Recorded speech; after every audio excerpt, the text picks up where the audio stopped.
Good evening, one. Good evening, all. It is another beautiful day. It's finally March on Coach's Corner with Heck and King. I'm producer Scott. As you know, we've got a great show in store for you tonight. We're going to talk a lot of basketball because it is the beginning of the best month of the calendar year, and we are going to start with a brand new segment. It's called Scott Was Right. We will get to that and much more right after this.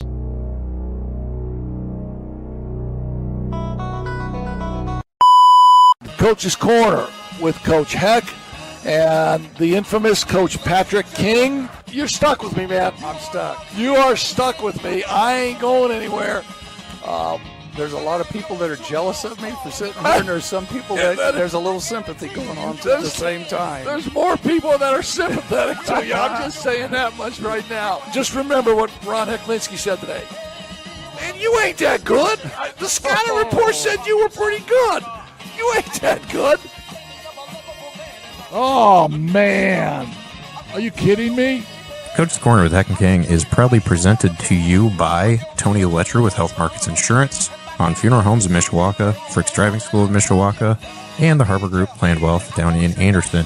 And as always, we want to appreciate the great tunes of the Black Sedan Band, so here's a moment of silence to let you listen to them jam out.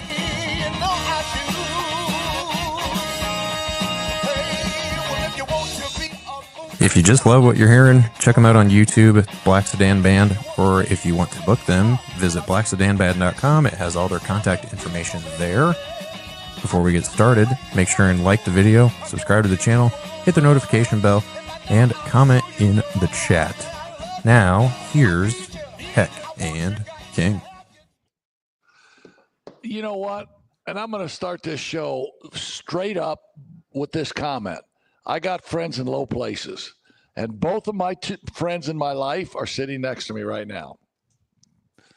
Who sings that? I guess we're very low. That would be Garth Brooks. Yes. Oh, okay. Let's keep it that way. I got friends in low places, man. You're lucky these don't work tonight. Yeah, they don't. Yeah, and that's okay. You probably just don't have them turned up. That's okay. That's all right. So here's the deal. Monday, what a great day in South Bend. A little chilly, but not bad. A little sunshine out there. We have the great Patrick King to my right, the co-owner of this show. Just does a great job. Whenever he wants me to shut up, he just hits me underneath where no one can see it in my right surgically repaired knee, and I shut up. To Pat's right, we have the great Johnny Be Good, Johnny Overmeyer, who had a birthday last week, and he's decided to grace us with his presence tonight. You sure about that? To come in, and obviously John is the owner of BroadcastSport.net, one of our sites that you can pick our shows up. But boys, it's a good night tonight, man. We got a lot of stuff rolling. We got, and John, why don't you introduce our first guest, and he'll be on about 7. Yeah, we have the voice of the Marquette Golden Eagles. His name is Steve True. He is a South Bend boy. He's an Adams alum, has spent many years doing the radio calls of the Marquette Golden Eagles, has got some great stories, loves the Green Bay Packers, which we'll forgive him for. Well, I'm going to go take a dump when he's on about the Packers. But this guy's got a lot of great knowledge. Like you consider I got Bears on one side and Lions on the other, so I'm going to go with the Packers. We'll be best friends for about 20 minutes. He's got some great stories to share, including some about Al McGuire, the legendary Al McGuire. So that'll be a fun interview coming up around 7. Yeah. Did you guys ever watch Peyton's Places on ESPN Plus? Not very often. No. There was one where he went and did the Chicago tour and dressed up as Mike Ditka, and they were chugging down at a bar, and he just randomly goes, "Packers suck." Oh, jeez. Oh, okay. That works. All right. You have to do that in Chicago, right? Yeah, you don't have any choice. It's a tremendous thing to say. You know what's really good about today? This is sectional week for the boys. Oh man! And here you and I sit. I'm shaking. And normally we I think that's just the cocaine. I'm shaking, man. Here's the deal. We've had no sleep. Well, there's going to be some snow. There's going to be some snow this week. It always is. Sectional. It always is. And at about, I don't know, maybe 7:45, 10 to 8, we're going to have the great Alex Daniel, the head coach at South Bend Riley, sectional number 3 at Michigan City. And we'll talk to Alex about this. Obviously, he's 18-4, and he's got probably the favorite team. He's going to have a little maybe pushback from Penn at 14-8, but Penn's got to get by LaPorte at 14-8. But you know, he is the hot coach in the area right now. He's been here 4 or 5 years. He's won, I think, 2 sectionals already. Been to a regional, all kinds of statistics. He's done very well for himself coming up here. And what's really cool about this team too, 2 of his players are co-valedictorians of the many valedictorians at Riley this year. So not just doing it on the court, but also doing it in the classroom. So what a great job he has done. Yeah, and this is his 5th year. He's 82-38. That's pretty darn good. He kicks those numbers out. Those are for the next numbers there. Those are my numbers. Yeah, and if he kicks those out for the next 30 years. Yeah, he'll be HOF. He'll have the court named after him down there. Yeah, and so HOF takes place March 19th. That's right. I'm in the month now, and really starting to get really excited. I've had friends call me, say, "Heck, we got tickets. We're going." Blah blah blah, and I just think it'll be a really cool deal. Especially the people that I'm being inducted with. A few of them are very, very close friends of mine. 2 of them are great Anderson Indians, and Jimmy Shannon and Troy Lewis. One of them is an icon in Mishawaka, Leroy Johnson. Another one was my park director at Vorty Park. And whenever I came home and said a cuss word to my brothers, and my dad heard me, he said, "What'd you hear that?" I said, "Mr. Humnicky at the park said it." Yeah, of course. Yeah. So I'll have to tell that story a little bit over there. Speaking of stories, you got supposedly 3 minutes to talk up there. Have you got your speech down? Who said that? Have you got your speech That's down what I there? thought the committee told you to get 3 minutes. I had 13. Have you got it under 20? Yeah. I got it under 20. I got it at about 17 right now. Oh boy. Do you even have it written down, or is it just kind No, of? I don't write that. I don't write it down. I just write a couple notes and it comes. And here's the deal. So a lot of my players are going to be there. Right. How do I not talk from the heart when our players are there? Because that's how all our, you did. That's our players. That's all they ever heard, talking from the heart. They would be disappointed if you had anything scripted. Yes, and so here's my thought process. If they give you 3 minutes and you got some dude up there and he's boring and he's giving you 150 names and he's thanking the janitors and everybody, I think that would be boring. But I think if you mix some stories in, John, and it's kind of enlightening a little bit, I don't think that's boring. So I'm taking that approach to it. And I don't think they got a Gong Show hook. I don't think they got the hook for the Gong Show. Well, yeah, you're and right. they can't take the nomination away from you, can they? No, you got it now. You could pull a Jimmy V and say, "Hey, I'm up here. I've had my surgery. So after what are they gonna do? Take this away from me?" After 7 minutes, what are you gonna do? Take the induction away? They're gonna start playing that music. Yeah, and then and have the pretty girl come up and stand next to you to escort you off. Yeah, that'll keep me there longer. Trust me. And then I'm going to be in about a 4-minute segment on Lloyd and Floyd Kerr, because Lloyd and Floyd Kerr grew up here when I was 10 years old. And I know you had guys that you emulated when you were 10 years old. Oh, sure. When I was on the courts at Vorty Park, I was either Lloyd or Floyd. Mm-hmm. And to be able to say, I think that's the most exciting thing for me in this whole thing, to say, I'm going into the Hall of Fame with Lloyd and Floyd Kerr. Believe it or not, do you remember Jimmy Reganold? Yes. He was like 8 years older than me. Yeah, and so he was your guy. That's who I was in the driveway. I was always Jimmy Reganold, even though he was a Madison Heights Pirate. But yeah, that's okay. Yeah, no, and so those like that, and some people would say, that ain't nothing. That really matters to me, to be able to say, yeah, these guys are my heroes, and I'm going into this whole deal with them. And then Dave McCullough. Come on, man. Yeah, that'll be fun. Yeah, and you're going, right? I'll be there. Yeah, you're going. Yep. Yeah, Johnny, be good. Are you going? I'm planning on it. Seriously? I'm planning on going. I'm going to try to get it worked out where I can get down and watch you. Man, have you got a ticket? I'm going to time your speech, too. Have you got a ticket? I got a ticket. Seriously? I seriously have one. I want to see you go in. I really do. God, Time you, brother. I got. Oh, that just might be You a get cold. choked up, That's you why I'm choked up. getting It's choked like up because I got a cold. I thought I was having. I thought I was having tears for real, man. But you're Yeah, having a Can I, moment. can I make a request during your speech? Yes. Drop the line. Shout out to Sidewalks for keeping me off the streets. Drop the line. What? Say that again. Shout out to Sidewalks for keeping me off the streets. I got better shit than that, man. Come on, better shit than that. That's like those guys in the press conferences. You have to put a certain word in your press Yeah. conference. That's what the people are doing to them each and Yeah, yeah. No, Everybody so in McKinney is dead. I'll let you in on my first comment. I never thought I had a chance to be selected in here. I always thought there were a couple officials that were on the selection committee, and I thought, there ain't no way I'm getting selected. Exactly. There might have been. Oh man. But anyway, The vote was 7-2. yeah, 7-2. But anyway, this is a huge week, and I know Johnny, you and your crew are going over to Jimtown, and you're going to do that sectional. Yep. Look at that. That looks like. And here's my big problem with that sectional. Championship game is tomorrow night at 6. Opening game, the best two teams in Laville and Jimtown. Not discounting Bremen, but probably you got 1, 2A, and 2B, and you've got two of the best teams in that sectional playing opening night. Right. What a shame. And you've got Jimtown, who's been 3A, that's dropped down to 2. They're one of the 25 teams that were the smallest 3s Yep. that are now the biggest 2s. So there's a few adjustments, and the sectionals have been moved around.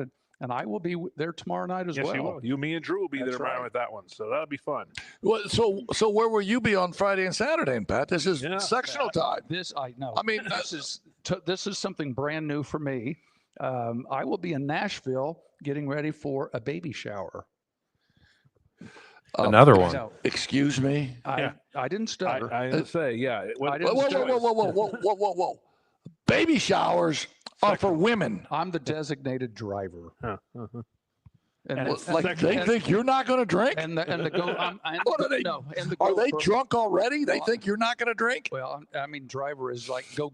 I'm the gopher, designated gopher. Jeez, this is suck. You couldn't get out of this? This is a first. I think this is a Kodak moment that I am going to miss a sectional. I don't know if I've missed a sectional haven't. since maybe age 1 or 2. You haven't. John, so And I bet I was up on the stage at the Wigwam at age 2. well, And- here's and- my question. Now, he works for you and your company. What repercussions you got coming down the pike here? I don't know. He may not have to work. He may not be able to work a semi-state if he's going to do that. Oh, you know what? I was just thinking. If he's going to miss sectional and then turn around and miss regional, I don't know if you're going to work Whoa, semi-state. whoa. You're Yeah, missing you know that? regional He's too? missing regional too. Yeah. I'm going to Texas Yeah. the next week. Yep. For what? For Scott's baby.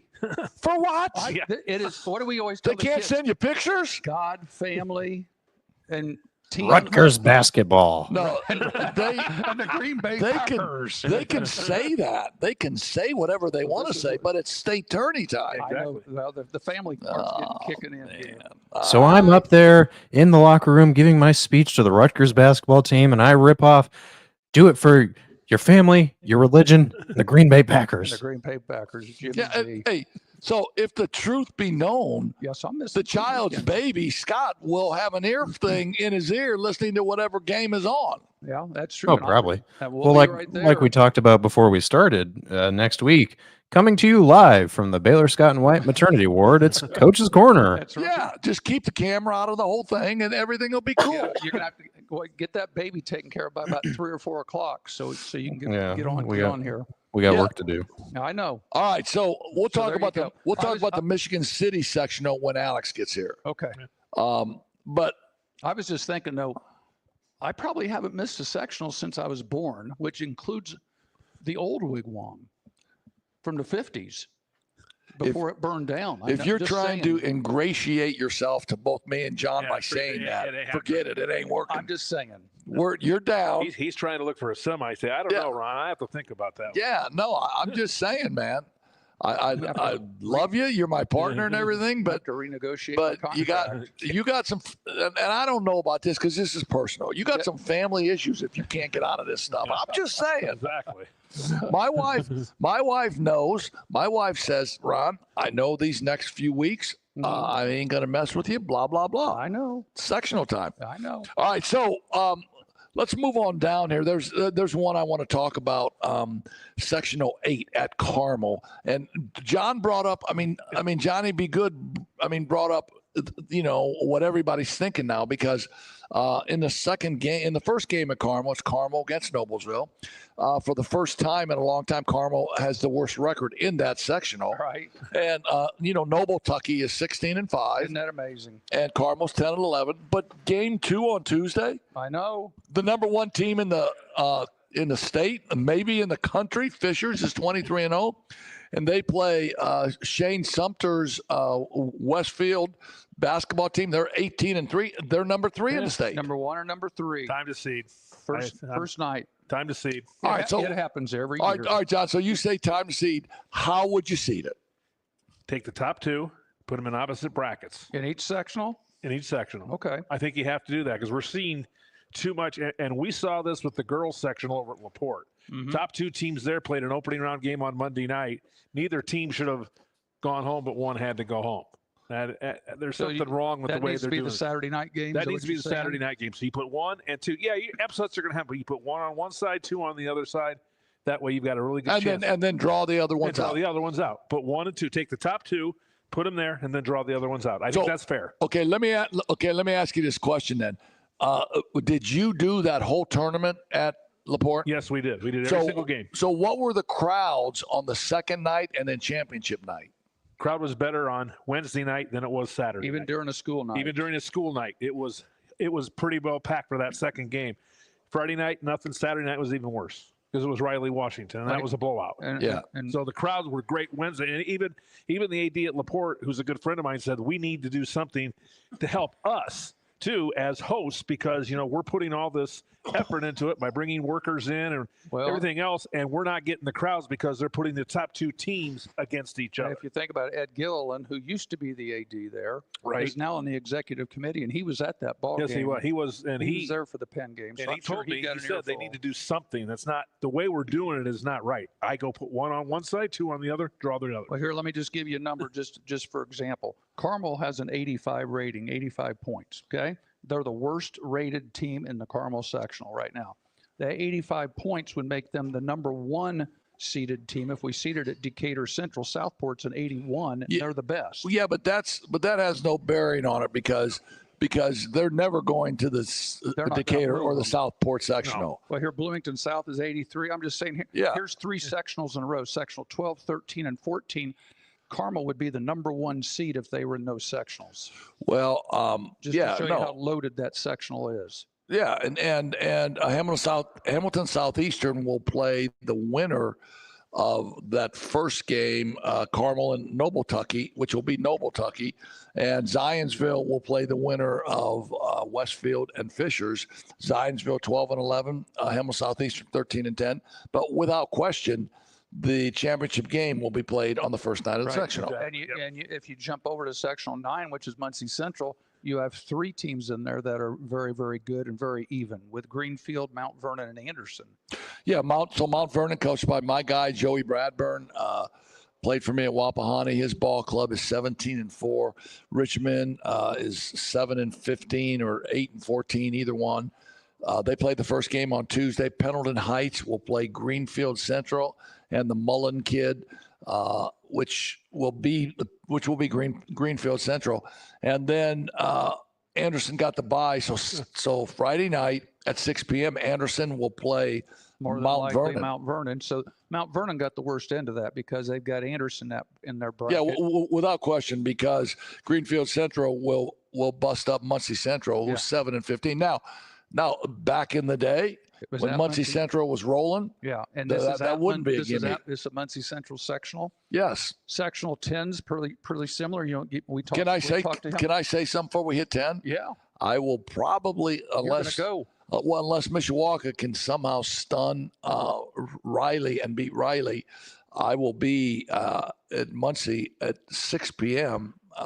Watching Anderson Well, play maybe we at can Mount Vernon. quietly during a commercial talk to Alex when he's here in time. Make sure and take care of business so your plans don't have to change. So we talked to Phil Washington a couple weeks ago. Lawrence Central has a sectional. Lawrence North. That's another one that could be seated. Those are the third and first best teams in that sectional. Yeah, You've got and I think Warren Central and North Central too. So Yeah, Warren Central would probably be ranked number 2 in that sectional. you've got 4 very, very good teams at Lawrence Central. Avon in sectional 11, they're maybe the best team in that area. I think they're number 2 in the state right now. They're actually one step right behind not Westfield, Fishers, who's undefeated. Magic Mind. I was on the right on the edge. I can get you on that. I was right on the edge. Hey, let's slip over to sectional 19, Plymouth.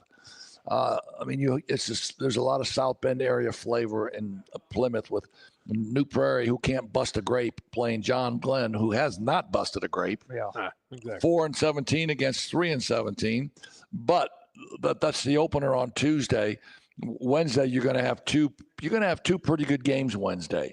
You're going to have Marion, Robbie Berger's Marion Knights at 13-9 will play Plymouth, and Plymouth is, kind of had a resurgence this year, right? Right. And Both in football and basketball. And anytime you play Plymouth at Plymouth, strange things happen.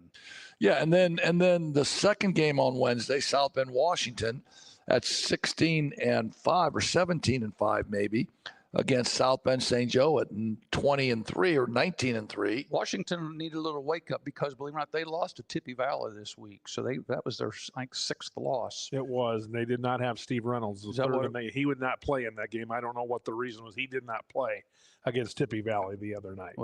But I still think St. Joe's a heavy favorite in that game. Well, so yeah, but how can you and okay, I just got to ask you, how can you say they're a heavy favorite when they played Marion, it went down to the last shot of the game? Well, I understand that, but they have the tournament experience. They are the defending Class 3A state runners-up. Pretty much everybody back from that team, I think tournament experience happens and helps. I saw St. Joe. I did St. Joe in Mishawaka the other night. St. Joe Northwood. Okay, yes. And Chase Knesny had 36 in the first half. Oh my! Really played well. Coach Gaff left him in the third quarter to see if he could get 50, but he ended up with 43 in 3 quarters. In 3 quarters, and St. Joe just beat Mishawaka. By then, it was a running clock in every facet of the game. Yeah, St. Joe is really good, but again, the one thing that I go back to is when you're playing Marion, you got to hit perimeter shots, right? Because we know of Rob's zone. You got to hit perimeter shots. So if you happen to come out and you're doing everything else well, but you're not hitting perimeter shots, that'll put the pressure on Roseman and Shrewsbury. Well, because Knesny's going to get his. Right. But I think if you talk about perimeter shots, you got to rely on Roseman and Shrewsbury to help St. Joe in their cause. Well, and I'm going to throw a ratchet into that. St. Joe's got the worst draw of the whole thing because they have to play Washington on Wednesday night. Then they more than likely have to play Marion. As you said, that's going to be a dandy of a ball game. Anytime you play Rob Berger in the sectional, you've got that. And oh, by the way, Saturday night you got CMA waiting on you with Mark Galloway down there. And I can still remember some of those sectional final games with Mishawaka, Marion, and Culver over at Washington. Those were dandy ball games, especially when the boy that's at IU was playing at CMA. Matter of fact, one year Trey Galloway. I think Trey his junior year, they lost to Marion. Marion goes to state finals. The next year they beat Marion by 1 on a free throw at the end of the game, and they go to the state finals. So that sectional has a lot of history here in the last 6 to 7 years. Yeah, so let's go back, Johnny, to South Bend, Washington, and Stephen Reynolds not playing against Valley.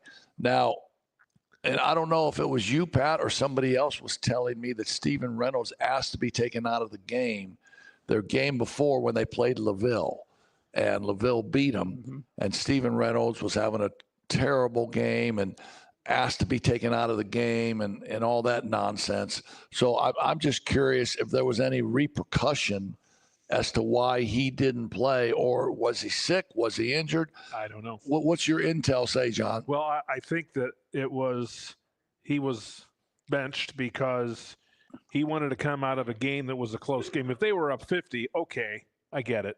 But they were not. There was a close game, and they needed his help. And, I got to come out of the game.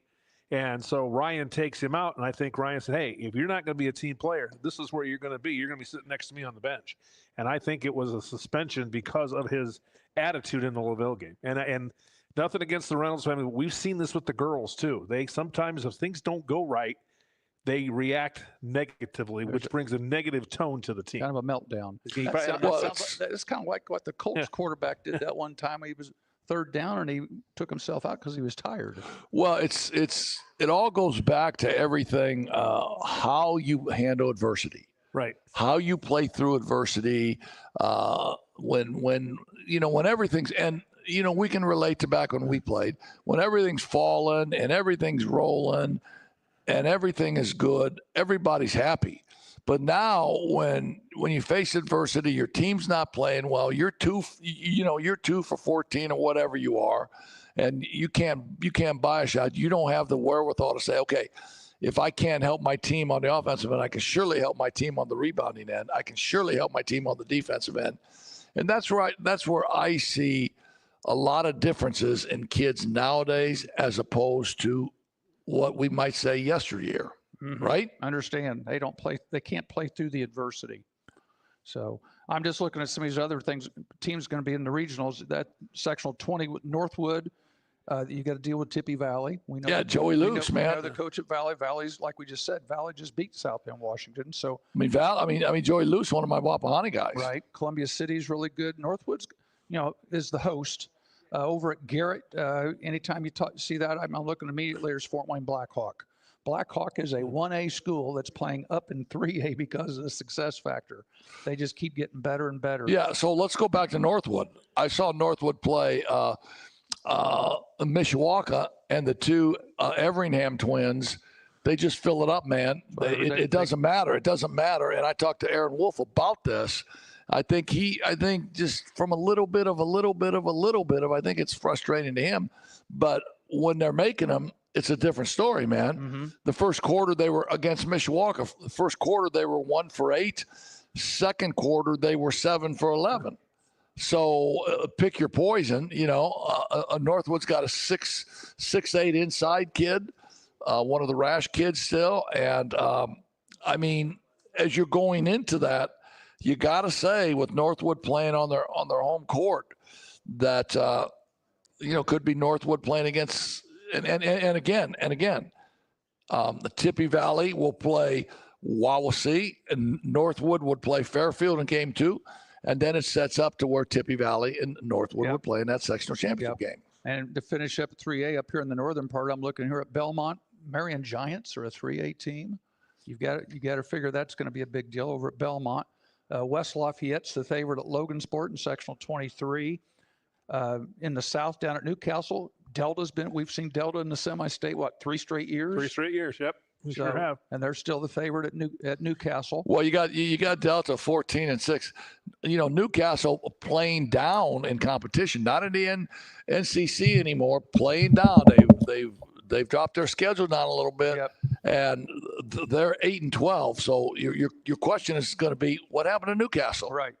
I mean, I don't know what happened to Newcastle, Jake, and we'd be remiss if we didn't talk about Jerry Baumholt for a minute at Jay County. Yeah, I mean, and he decided to hang it up. Yeah, he had some health issues. He's had health issues for the last 20 years. Yeah, it was finally, he's due. He's way overdue. And these health issues took him out of the game. Yeah, and one of the Gary boys took over, Brogan Gary, who when everybody consolidated should have gone to Anderson, but he didn't. They moved him to Pendleton Heights, and he went to Pendleton Heights. He's taken over for Jerry Baumholt now at Jay County. And, of course, the aforementioned Dave McCullough, he's got his Connorsville Spartan Ball Club.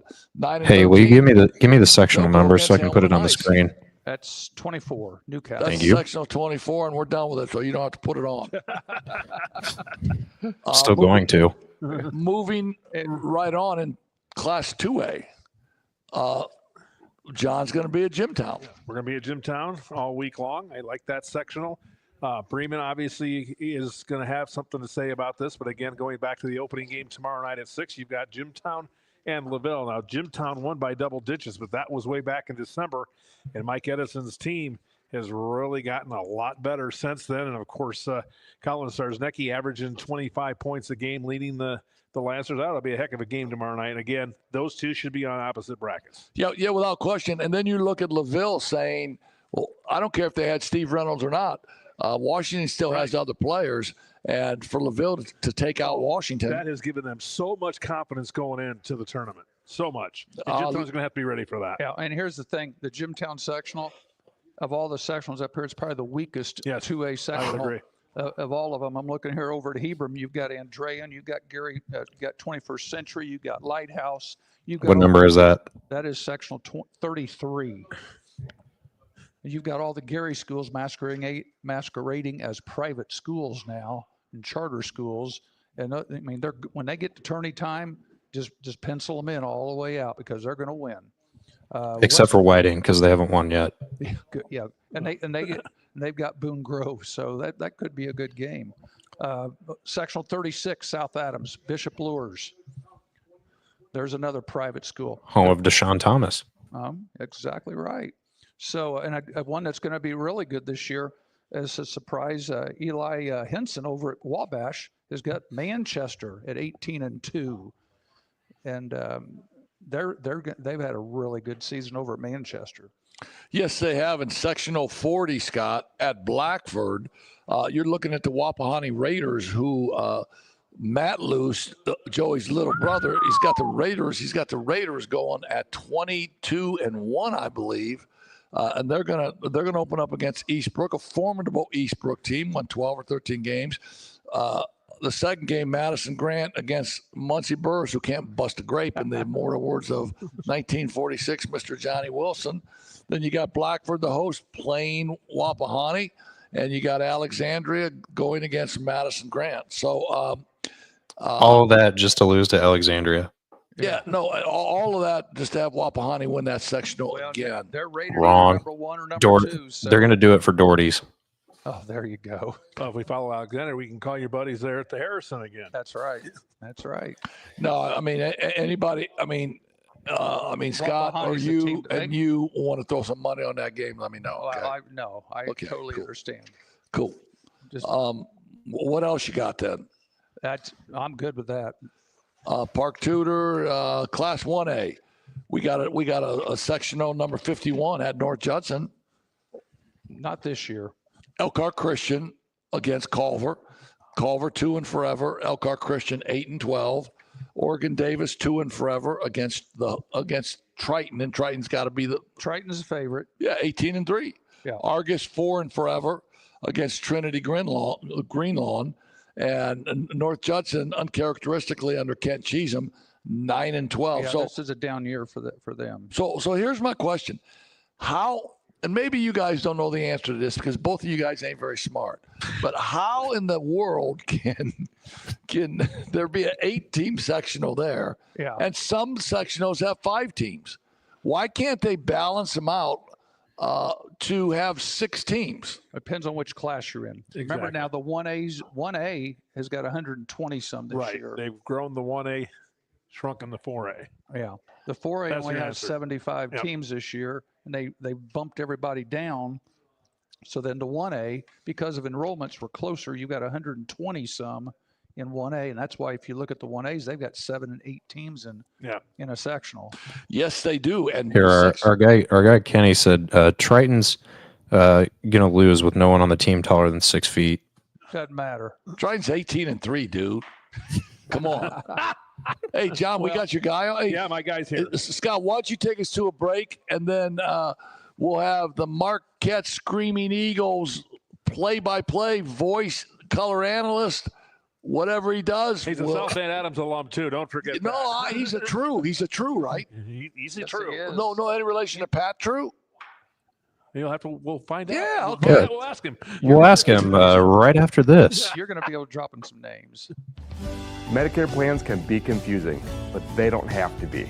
I'm Tony Letcher, licensed insurance agent. I can help you compare your options because I'm appointed with many nationally recognized carriers. With my help, you can find the coverage that fits your needs and budget. I don't want you to be my client today. I want you to be my client forever. Call Tony Ledger today to schedule your free consultation or visit tletcher.com. Dealing with the loss of a loved one can leave you with lots of unanswered questions and stress. At Hahn Funeral Homes of Mishawaka, we're here to help. Our focus has always been on the families that we serve. At Hahn Funeral Homes, we stand ready to meet your needs and exceed your expectations when selecting a funeral home. Our experienced funeral directors and staff will be there for you every step of the way for all of your funeral service needs. Hahn Funeral Homes is located at 505 West 8th Street in downtown Mishawaka. You can call them anytime at 574-255-1474 or stop in to get all your answers from our local funeral professionals about all your funeral needs. Hahn Funeral Homes, a family serving families. Are you sick and tired of relying on somebody else to get you around? Are you coming to Indiana from a place where you just never needed to learn how to drive? Well, if you're looking to hit the road with confidence, Frick's Driving School in Mishawaka has been helping drivers of all ages gain the skills they need for a lifetime of safe driving. With experienced, patient instructors like Mr. Coach Pat King and flexible scheduling, Frick's makes it easy for you to learn to drive easy and stress-free. Whether you're a first-time driver or need a refresher like Mr. Coach Ron Heklinski, Frick's has you covered. Plus, for just $65, they offer the state driving exam in-house. No need to go anywhere else. Visit fricksdrivered.com or call 574-256-0650 to get started today. If you're nearing retirement, or if you're like me and you're not nearing retirement but you still want to get your money right for retirement, the Harbor Group Planned Wealth has you covered with the ability to answer questions like, what specific steps should I take before retiring? When should I draw Social Security? How do I manage investment risk? How much will health insurance cost if I retire? If I'm over 62, which I still am not, how much money can I earn part-time without affecting my Social Security and or my pension? And is it really possible to get a raise if I retire? If you want all those questions and more answered, call the Harbor Group at 855-5-HARBOR, HARBER, or you can contact VP Jessica Rhodes at 765-393-1074, or visit the website harborgroup.com. Securities and advisory services are offered through LPL Financial, a registered investment advisor, member FINRA SIPC. Hey, we are back with more of Coach's Corner with Heck and King, live at the Linebacker in South Bend, right by Notre Dame's campus, and we are pleased to welcome on South Bend Adams grad and the voice of the Marquette Golden Eagles, home of my favorite player ever, Tyler Kolek, Mr. Steve True. Oh, he went black. No, Steve. There There he is. There he is. Hey, Steve, how you doing? I can't see you, but I'm doing fine. I don't know. Can you see me? Absolutely. That's fine. You don't need to see us three. That's for I sure. don't- Yeah, I No, saw you you. may- I No, saw you may I- need to see me, but not these other two. I How don't you know been? Pat. I don't know a Pat True. There are a lot of Trues, but not a Pat. Really? Really? What year did you graduate from John Adams? I graduated from John Adams in 1972, 2 years before my brother Greg, who was significantly smarter. I believe you can check with Greg, but I don't know that he ever took a book home in high school. And you know what? And you know what, Steve? He still doesn't. When we teach next to each other, he still doesn't take a book home. Yeah. And I thought I was a pretty good student, and he got a copy of my advanced geometry notebook and told me one day, I thought you were smart.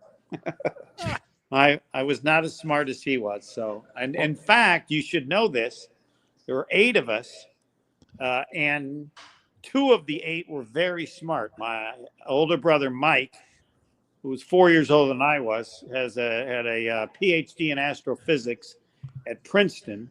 Wow. And after a couple of years, my parents sent him to then Stanley Clark, that had just started, because they thought he was smart enough to go there to be challenged, and they were right. Then my sister Mary came along. They didn't view her smart enough to go to Stanley Clark for long, and they never gave a second of thought for me. Greg shows up, and they go, yeah, he better go to Stanley Clark. So There you The go, only- man. Stanley. Well, let me ask you this real quick. This is Pat King, by the way. yes, I've got a question for you. Who was your dentist back in the old days? You remember anybody named Dr. Hecklinski over on the west No, side? we did not have. There was another guy, Dr. Toothaker, as well. Toothaker. Yeah, we had Interesting. a doctor. I think it was Rose. He was a horrible dentist, I'm glad to hear that. only because. That's why my He dad had a didn't lot of tell- business on the west side. Okay, well, no, I just want to help people out, and I've done this with our kids. You need to know if you have good teeth or bad teeth. We had horrible teeth, and the dentist never told us because he should have said, "Look, your teeth are a mess. They're going to be a problem your whole life. You better take care of your teeth because even if you do, they're still going to be a mess." I didn't, and so I have cavities on cavities. I got you. You have a crown, and you think you're done. No. Then the crown gets old. Then you have a crown. So anyway, parents out there, make sure you advise your kids. Now, other kids have these just rocket teeth, and you want them to take care of their teeth, but it's not a big deal. So I don't know, probably more than you wanted to know about teeth, but it's the only mistake my parents made. They didn't tell us how bad our teeth were. Well, I went to school with his youngest sister, Lisa. We both graduated in 1982. Lisa was a great tennis player at John Adams High School. But, Steve, I want to ask you, What was her last name? True. Oh, Lisa True? Yeah, that's my sister. that's your youngest sibling. Come on. Yes. So Jeez. Is he still broadcasting games? Yeah, it's kind of what he needs. Some magic mind, I think, is what he needs. God, they're busted him. hold on. You didn't say Lisa True. So I'm teaching tennis at the Racket Club in South Bend, and she was one of my students. She's 10 years younger than I am. And She people better say, looking- what's it like? Is she to better coach your looking young- than you? What? Is she better looking than you? Yes. Okay, good. They all are. Good. It's Just kidding. You're it's good. not. What do you mean it's kidding? You know my greatest high school story? You ever hear of the Ehlers? Yes. Okay. Yes. So Tom Ehlers was 2 years Tommy. older than me. And I didn't know his dad was this legendary athlete that was close personal friends with Johnny Wooden his whole life. Otherwise, I would have made fun of Ehlers because he was a phenomenal athlete. So he sees me. This is my most memorable moment in high school at Adams. I'm sitting at the library or somewhere. It was Friday, and you wore your letter sweater. And I had gotten it in tennis as a sophomore, and I weighed about 110 pounds. And he walks by and he goes, "How the hell did you get a letter?" And I go, "Tennis." And as a matter of fact, I'm going to make more money playing tennis than you will playing football, which of course was a lie, but I sold it as good as I could. He goes, "I had an older sister, Mary, 2 years older. Gorgeous." He says, "Aren't you Mary True's brother then?" I go, "Yeah." He goes, "What happened to you?"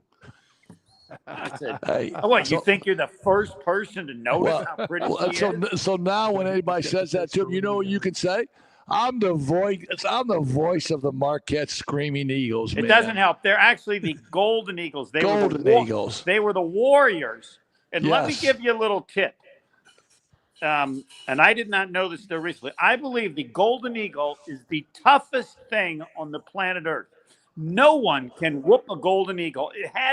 You can't kill a Golden Eagle, and it is so powerful, it will take down an elephant if necessary when it wants to eat. And you have YouTube pictures all over the place of a Golden Eagle Yeah. taking taking on a goat and just wiping out the goat. Goat goes down. No one, nothing can take down a Golden Eagle. Is that what Al McGuire told you? Did he tell you that story? No, or did no, you no, believed no, it or no. what? But when Al McGuire was the coach, They were warriors back they were then. warriors. He Yeah. knew nothing. No, he did not know Golden Eagles. And I've been doing this since '89. And when I started, Al was doing the TV. And one of the great joys was to get to meet Al McGuire. And for whatever reason, he was nice to me. I don't know why. I was invited to his private country club gathering when he died. I'm sitting at a table with Maurice Lucas, Jim Jones, Oh, Bo Ellis, man, those are Earl names. some of his greatest players. Mm-hmm. And I didn't know why I was there. So I went over to see his wife, Pat. And I said, "Pat, I don't know if you know who I am." She goes, "Yeah, you're home. I know you are."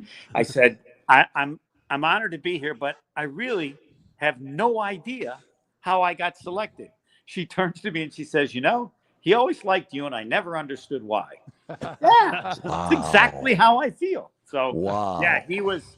Yeah, but you forgot one name. What? Yeah, you forgot Dean the Dream Meminger. Yeah. Come on, man. Hold on. Dean was not there. Dean had some issues. We don't need to go there, but yes, Dean Yeah, the Dream. That's a whole nother story. Dean One of the the Dream greatest- Meminger. Yeah, he was. Well, and the games I started doing were with George Thompson, who was legendary as a high school player in New York City. Maybe the greatest high school basketball team ever, Erasmus, when he played. The high school was like 12,000 students. But anyway, and Dean Meminger came, and yeah, old people on the Dean Meminger may have been as good a college point guard as any that ever played as a college point guard. Yeah, I would agree 100% with that. Yeah, But you got to be old. Yeah. Well, what I want to ask you here, Steve, is how did you get into broadcasting? How did you kind of get into this career? You know, all of us broadcasters, we have great stories. I want to hear your story of how you got into broadcasting. I prefer not to do it because it ends up with someone going like, "Are you okay?"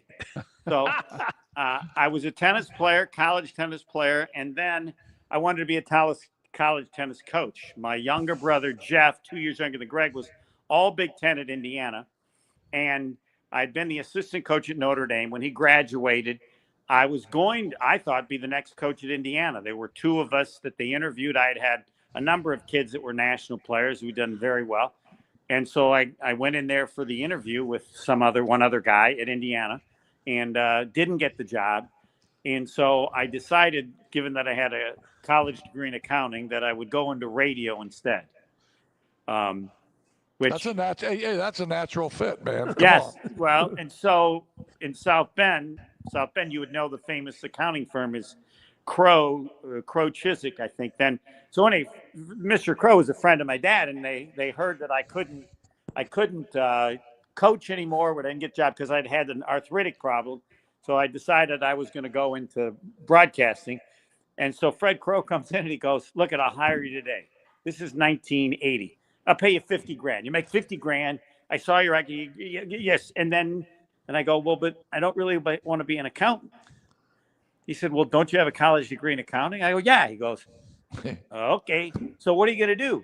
"I think I'm going to go to broadcasting school in Chicago." "Have you ever done radio before?" "No." He goes, "Look, when you get your head squared away, call me anytime and I'll hire you in the firm and you got a job. Because I have no idea what the hell's going through your head right now." And then he got up and left. And I started in New Richmond, Wisconsin in February of 1980, and I've been doing it ever since. Okay, so did you end up going to broadcasting school? Yes, I went to Midwestern Broadcasting School. The most famous member there was the guy who did Soul Train. What was his name? Don Cornelius. Yes. He's a graduate. Yeah, Don Cornelius. Yes, Boy. who's on Wabash. And I only went there. I actually went to another broadcasting school for a couple of weeks. But the teacher at Midwestern then was a guy by the name of Jim Chanel, a legendary rock and roll by the name of Captain Whammo. You can look him up. He was the first guy to ever dominate on an FM station in Chicago when WLS was huge. Anyway, he was teaching, and I just thought, this guy's really.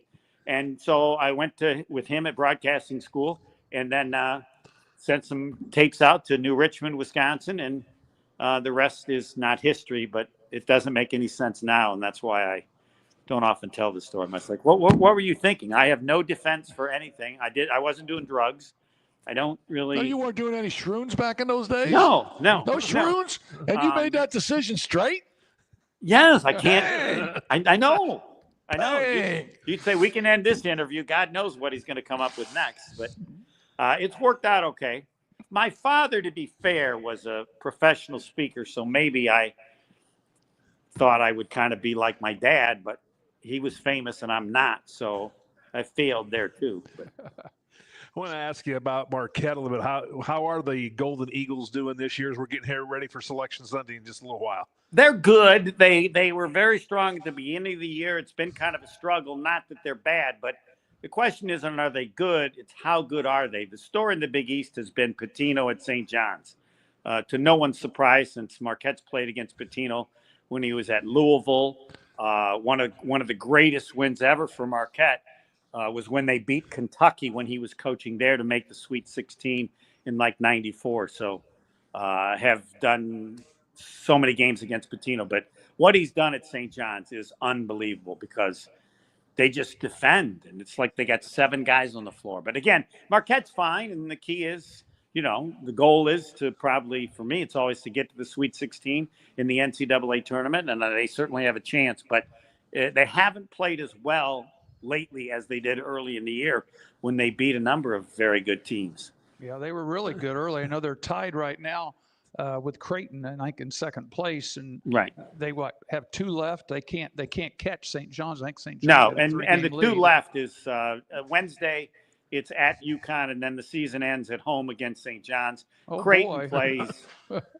plays Seton Hall and somebody else. So It'll be a surprise if they're still tied with Creighton. So just plan on being the 3 seed when you get to the Seton tournament, Hall right? and Butler. Yeah, Seton Hall and Butler. The So- 4 of so- us and one other person could beat Seton Hall. It's So, really Steve- kind of sad. So, Steve, who's your color analyst? My with you? color analyst now is Tony Smith, who was the first year I did Marquette basketball. He was the star then, played in the NBA as a rookie in Game 5 for the Lakers against the Chicago Bulls. I don't know who was hurt, and they said, "Hey, Tony, go guard Michael Jordan." So he shut him down in Game 5, held him to about 30. Was a spectacular player at Marquette. Before that, I had Jim McIlvain, a 7-footer, played in the NBA. Sure. And sure. again, my first guy was George Thompson, who, as Shaka Smart said a couple of years ago at the banquet, he was the original Dwayne Wade. So Yeah, that's right, Dwayne Wade. So did you ever work closely with the late great Rick Majerus? Yes, at Marquette. yes. As a matter of fact, we did a show after he had finished coaching basketball and life, not necessarily in that order. He was just a fascinating man. I don't know how much I want to get into his funeral because it was the weirdest funeral I ever went to in my life. But he was a part of Marquette for, the whole time. And I went out to eat with him once. The greatest eater I've ever been around in my life. He invites me to go eat to this Italian restaurant, and we sit down. It's just he and I. And the waiter comes over, waitress, and he pulls the menu out and appetizers. He goes, "I'll take one of these. He picked 5 appetizers. And I said, "Rick, is somebody else coming?" "Nope." We got done eating. I said, "I can't eat with you." It's just, and the only other time I went with him was to watch a basketball game with a friend of his, Rich Piniella, who was a very successful coach. He gets done eating and he says, "You know what I need? I need some custard. Isn't there a Kops a couple blocks away?" And I go, "Yeah, I'm not going." He goes to the waitress, "Here's $50. Go get us some custard at Kops." She goes, I can't leave. I'm working." He puts out another 50, said, "Here's $100." She says, "I'll go now." So he orders custard that they bring to They the. brought it to him. Yes. That's No, a- I don't. He had to have the greatest genes. He should have been dead at 30. No one ate like he did. To this day, I've still never seen anything like it. Yeah, and he Everybody has a price. so when Great coach. when he left Ball State, Yes. his assistant Dick Hunsaker got the job. Yep. And Dick Hunsaker hired me at Ball State. And Really? And I had to take Rick Majerus's car and turn it back in. And There was food stuff all over the car. no, right? no. There were Cheetos marks on the roof Yes. inside. There was pizza everywhere, and he had broke the front seat of a Park Avenue, and it was propped up in the back with a Louisville Slugger. And I had to drive this thing in and say, "Hey, here's Rick's car," and they looked at it and said, "What?" What did he do to it? No, and Rick Majerus was great. You couldn't tell me a story. He's legendary because I think at the time, and he gives a lot of credit. So he'd been at Marquette, and then he coached 1 year with the Bucks, and then started with Ball State. But anyway, I think it was at Utah. Travis Diener, one of Marquette's great players, played in the NBA.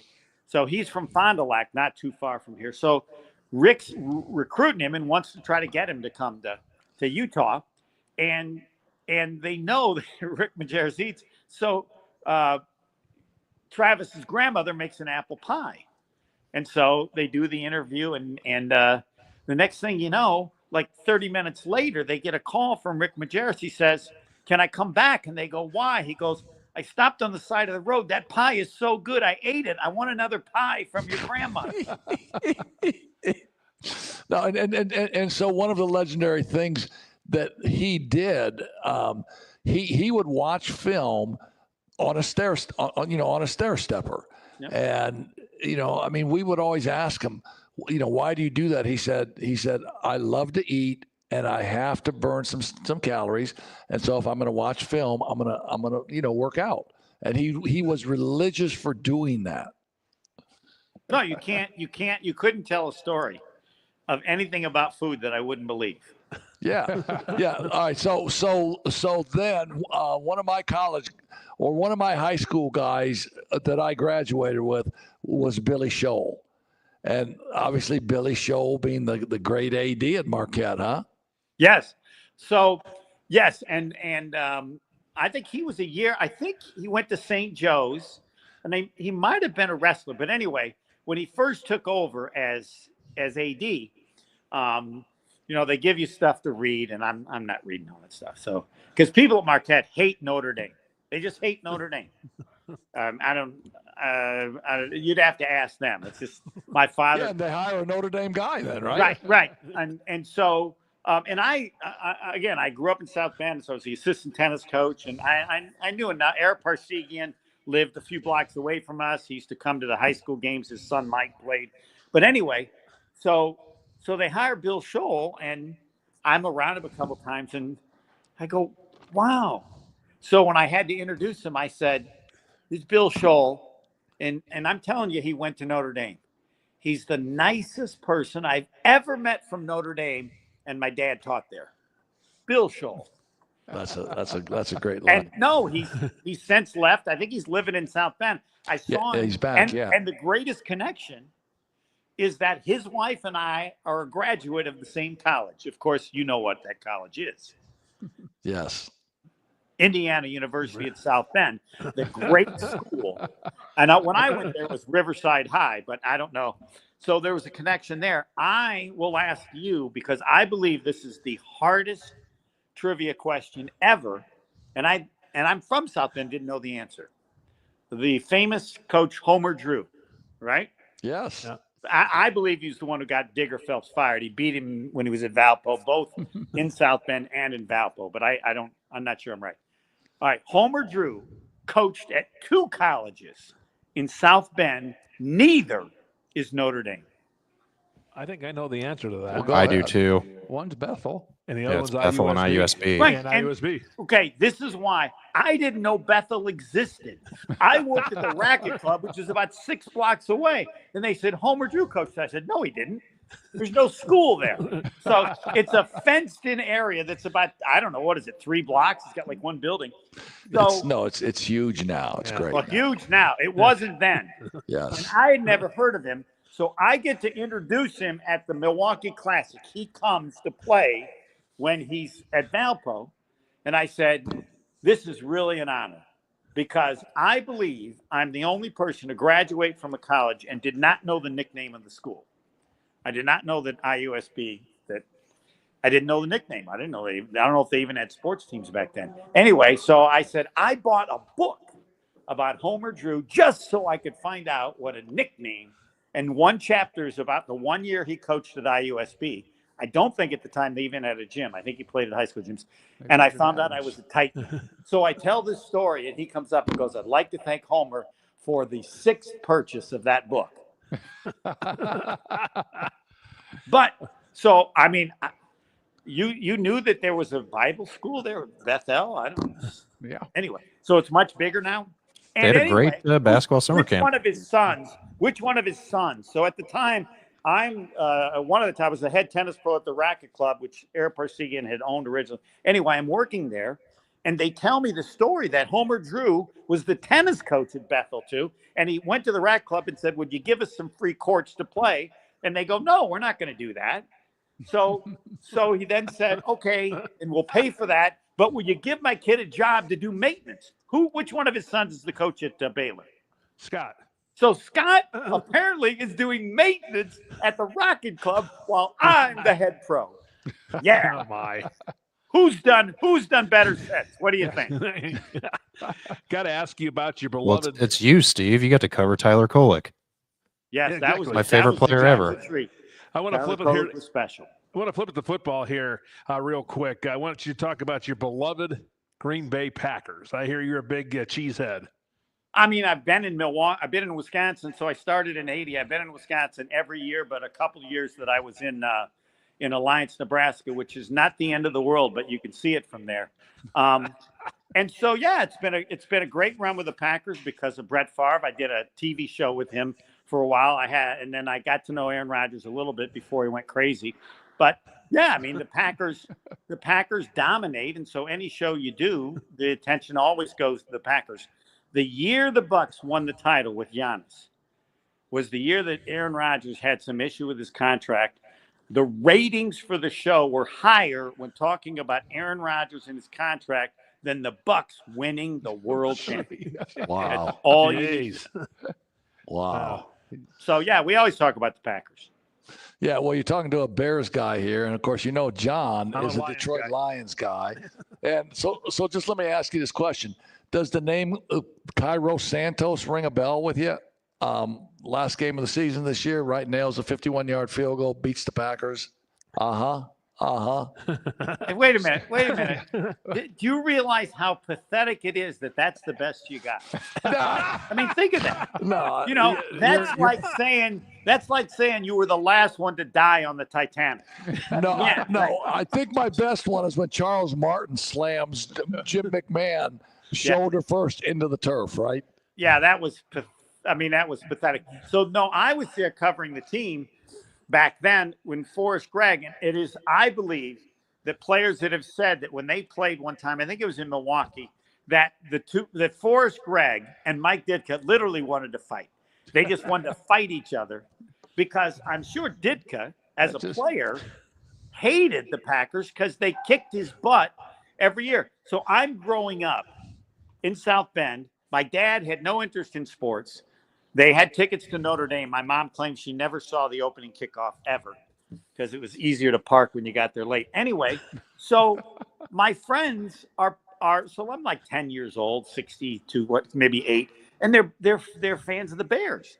And I'm like, why are you fans of the Bears? And they go, well, Chicago's up here. I go, the Packers kick their butt every game. I'm going to root for the Packers. I thought, why would you root for a team that loses? I'm going to root for the team that wins. So like that's the Yankees. So you were a Packer fan. Yes. Before you. I went to- remember in my room where I was on the Ice Bowl. Okay, it's the last play. I was so nervous I could not look at the TV screen, and all I heard was star touchdown. Yes. It's all you needed to hear, wasn't it? Yeah, it was. Yeah. Yep. I agree. That sounds good. Hey, so give us a little rundown. Who have been the basketball coaches at Marquette that you've dealt with? You've been there, since, what'd you say, 87, 88? So since '89, I fortunately avoided Bob Duquette, who was horrific. And then when my first year was Kevin O'Neill took over, total craziest man in the history of the world, but a very good coach, did a nice job. Then Mike Dean took over. After that, it was Tom Crean, who, of course, provided Dwayne Wade. He's the greatest coach in the history of basketball. And that will be true of anybody who brings in Dwayne Wade. And then after that, it was, I'm trying to think, Wojciechowski, who came from Duke. Wojo. Yeah. Wojo had no idea what he was doing, but he was a very good recruiter. The players that Marquette has won with the last couple of years under Shaka are players he recruited. Is that So, right? Yeah, did a Interesting. nice job, but I never thought Like Tyler I Kolek. blame Coach K. I don't think he ever helped him coach. He was I never felt he had any idea exactly what they wanted to do. But yes, everything matters regarding Dwayne Wade.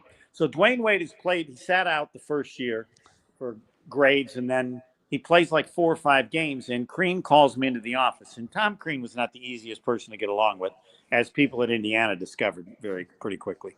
And they tell me, Homer, you got to go in. By the way, I'm the only college play-by-play announcer ever who's never used his name. I have that only right? one name doing basketball, Homer. Homer. They don't even know my name. I did a game against Notre Dame in which LaFonso Ellis is doing the games for Notre Dame. And he had known me because we'd done games. And I said to him, he said, Homer, how you doing? And I said, you won't believe this, but my dad had you as a student at Notre Dame. He goes, really? Because he had no idea what my name was. He goes, who's your dad? I go, Dr. Herb True. He goes, your dad is not Dr. Herb True. I said, excuse me? He said, if your dad was Dr. True, my favorite professor ever at Notre Dame, I would have known it. I said, how the heck would you know it? No, you never asked my name. My name was just Homer. He says, I'm just telling you, I don't believe that's your dad. And I don't know why you would make that up. I mean, LaFonso Ellis is one of the great people, if people don't know him. And anyway, I said, oh, so you're just never going to believe me? He said, no. I get on my phone and say, Dad, this guy wants to talk to you. So he talked to LaFonso Ellis. And I think LaFonso now believes that he's my dad. But pretty so cool. Tom Crean calls me in, and I tell my wife, I'm going to get fired. Whenever Tom Crean called you in, whoever you were, he just figured he's going to fire you because he's mad at me. He says, you got to cut this out. I go, what? He goes, you got to stop doing this. He's walking back and forth. Like he's yelling, Homer, cut it out. You just can't do this anymore. I said, what are you talking about? He says, I told you can't do it anymore. I'm going, what? He said, Dwayne Wade has enough pressure, and everybody tells me that all you ever do is talk about how Dwayne Wade, how good he is. I said, yeah, I tell everybody they got to go to every game because he's the most entertaining player I've ever seen. He said, well, you got to stop. I said, well, I'm not going to stop. He goes, what? He goes, he's the best college player I've ever seen, and it isn't even close. And this was after like 7 or 8 games. And he says, okay, I got to go. I didn't get fired, and I guess I don't know if I said what he wanted or not, but there's no way to describe it. It's the greatest moment I've ever had at Marquette. So George Thompson, and again, you have to be old to know this. He was one of the greatest players, high school players in the history of the city of New York. And George Thompson held the scoring record at Marquette for, 40 years. And I know George never thought there'd be a player better than him. It didn't matter how many. So Marquette beats Kentucky to get to the Final Four, and Dwayne Wade comes over. And he's talking, and George stops and says, Dwayne, you're the greatest player to ever play at Marquette, not only for what you've done, but for what you will do. And he turns to me and claims it's the only time I ever shut up. I couldn't talk. I said, I couldn't say. People have no idea the historic greatness of this. So he just passed the torch, and it's a torch he never thought. So he said, Homer, are you okay? Like, yeah. And then I went on, and I can remember it like it was yesterday. That's how good Dwayne Wade was. I told the Bucks to take him, and they said the guy just didn't think he could shoot that well. I'm going, but I did not think that he would be picked as early as he was and I give Pat Riley all the credit because there's nothing he did in the pros that surprised me at all. Yeah, well, Michael Jordan went third. Okay, so that's how that works out sometimes, man. Hey, well, listen, and that draft was the LeBron draft. LeBron, Correct, Carmelo, yes. Chris And then the Bosh, stupidest Dwayne Wade, yes, Darko number Milicic. 2. Yes, yeah. Yeah, and then they ended up playing together. So, John, why don't you wrap this up? Hey, Steve, we really appreciate you taking the time. Great stories. We want to wish you the continued success as a fellow play-by-play guy. I wish I could talk more about my brother. You left out. Do you know how famous Greg True is? He told me not to ask that question. Well, today. I'm going to tell it because. Okay, you go ahead. No. How great do you have to be to hold a record that will never be broken? He did it in about 1968, maybe. Never broken since, and will never be broken again, ever. Do you know any athlete that can say that? Only Greg True. East Side Little League. 6 innings. He strikes out all 18 hitters. All 18 outs were a strikeout. Can't be beaten. Will never be beaten because you can't pitch more than 6 innings. That's amazing. But the best part is, Greg is just so nice, and he could have been a great golfer, but I don't know if he didn't like to compete. I don't know. We don't know each other that well. It's the way we were in our family. But he would always get irritated. I mean, he was on my team when I was 12 and he was 10, and he would get mad. So in the second inning, they hit a ground ball to second, and the kid makes an error. And Greg turns over and yells at him or something because I'm at the game for some. And I'm thinking, oh, come on. Well, if the kid hadn't made an error, he couldn't have struck out all 18. Whoever that kid is. To this day, He owes it because Greg True owns a record, and he's had it for what? How many years is that? 60 years, and will 60 years, never 60 plus. ever be broken. And I remember we sent it in, the great Bob Lutz. Any of you people remember Bob Lutz? He was a sports guy on CBS. Are you old enough? Yep. And he announced Greg True at 18. And Bob Lutz also said, I hate to finish with this. There's a sad day in baseball today. Robert Clement passed away. That was the day I realized maybe Bob Lutz wasn't as smart as sports guy. But yes, Greg True. Doesn't matter what my brother did, all Big Ten, nothing. He holds a record that still stands today and will stand forever. All 18 outs, strikeouts. What a great story, Steve. Hey, we appreciate your time tonight, all the great stories, all the great memories. We really appreciate you. Best of luck to Marquette and to you guys coming up in the Big East tournament as well as the NCAA tournament. And I know your calls are going to be legendary. Thank you for taking time, my friend. Happy to thanks, do it. Steve. Bye. All right, thanks, Steve. Steve. Hey, why don't you take us to break, Scott, and then we have the great Bill Harrell protege sitting right in front of us here, Alex Daniel, to talk about the Riley Wildcats' quest for a sectional championship. Finding private health insurance can be stressful. What if it didn't have to be? I'm Tony Letcher, licensed insurance agent. I prefer to personally meet with my clients so I can get a better understanding of your needs and budget. I can even review your current coverage. I don't want you to be my client today. I want you to be my client forever. Call Tony Letcher today to schedule your free consultation or visit tletcher.com. The loss of a loved one can leave you with lots of unanswered questions and stress. At Hahn Funeral Homes in Mishawaka, we're here to help. Our focus has always been on the families that we serve. At Hahn Funeral Homes, we stand ready to meet your needs and exceed your expectations when selecting a funeral home. Our experienced funeral directors and staff will be there for you every step of the way for all your funeral service needs. Hahn Funeral Homes is located at 505 West 8th Street in downtown Mishawaka. You can call us anytime at 574-255-1474 or stop in to get your answers from our local funeral professionals about all your funeral needs. Hahn Funeral Homes, a family serving families.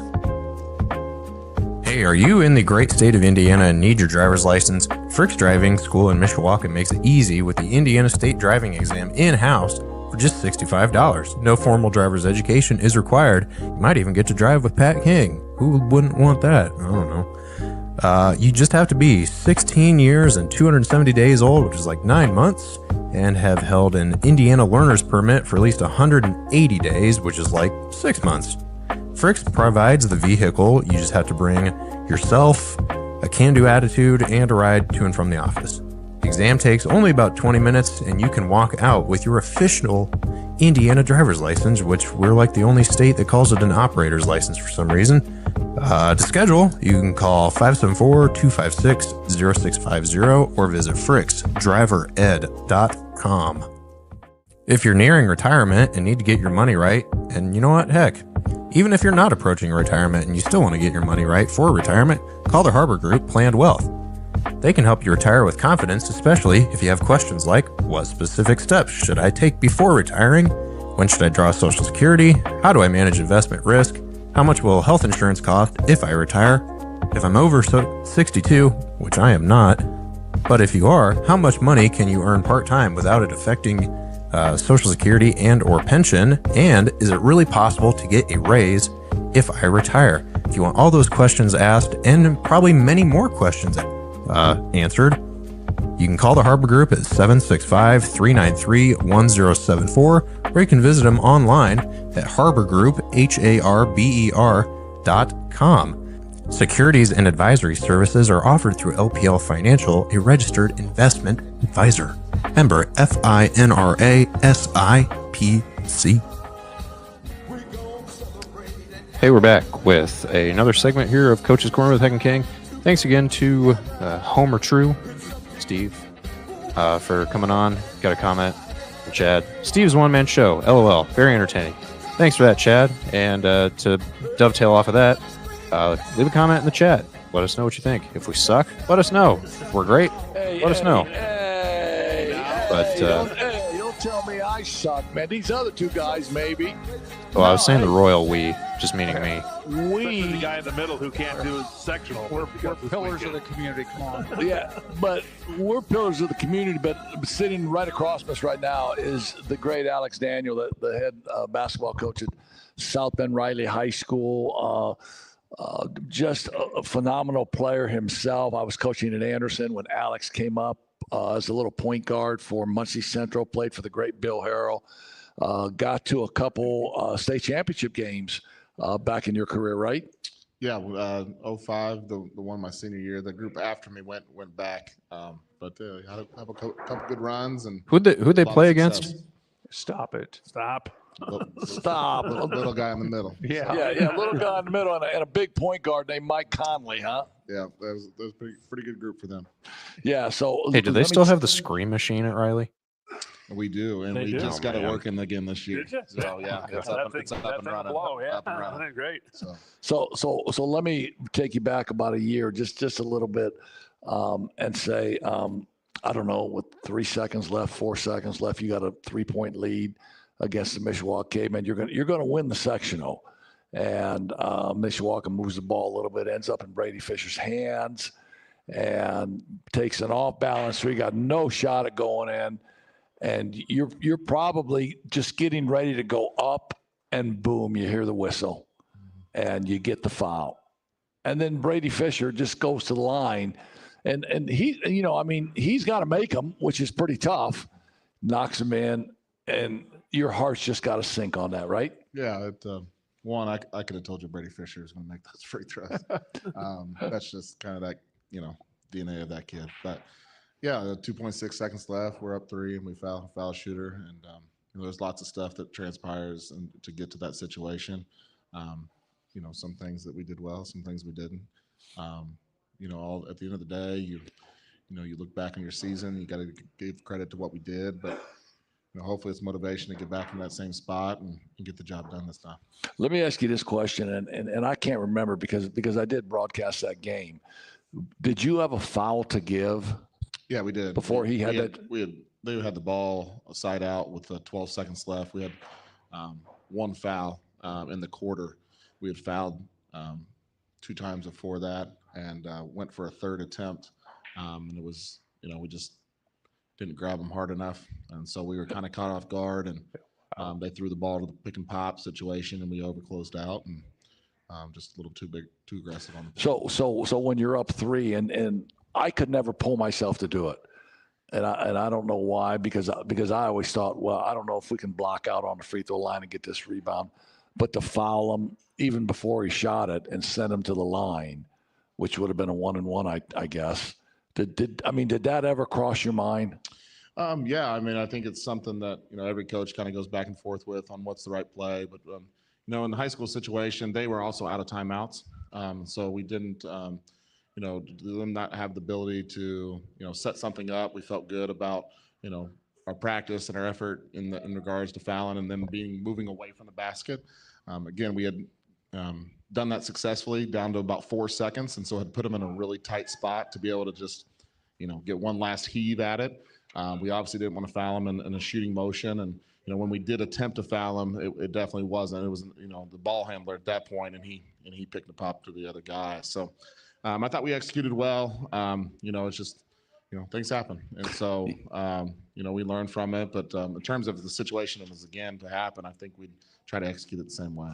Yeah. So 365 days later, your ball club has just had a phenomenal season, led by a little Marvin Schindler and the Barbero kid, Brandon Williams. Talk about your ball club now. Yeah, we got 5 seniors that have played a lot of basketball. You mentioned, Marvin, Jalen, and Brandon. I'd also, Keyshawn Wright and Jaden Stamps conclude our senior group. They've been awesome. We spent so much time together and done a lot of cool things, not just on the basketball floor, but the time spent together through the summers and working to be successful as we've been has been special. And so this has really been my 5th year at Riley, but my first 4-year group that I've had for all 4 years. And so that's been cool. And, we got some other guys alongside that too. Tyrese Jones has come along and transfer from Clay. And we got a real good group, really good group. And, we like our chances. We like how we're playing right now. And so hopefully we can get the ball rolling. I mean, Marvin Schiller does not know he's 5'9", does he? No, he's pretty sure he's 7 foot. Yeah. And he's the best player in the gym every time he steps in the gym, and it doesn't matter who's there. So I love that about him. He's a competitor. He's not scared of the moment. And he has grown so much as a person and as a basketball player over these 4 years. I'm really proud of who he is. And he's the ultimate point guard. I mean, he's just making plays for other people now. He's defending and can still just knock in a shot when you need him to. Do you see a lot of you in him and maybe the progressions? I mean, a lot of point guards take on the personality of their coach a lot of times. I hope And, there's. I mean, hope think there's about, some guys, your high school days and college days and how you played and how, you had to, manage the floor.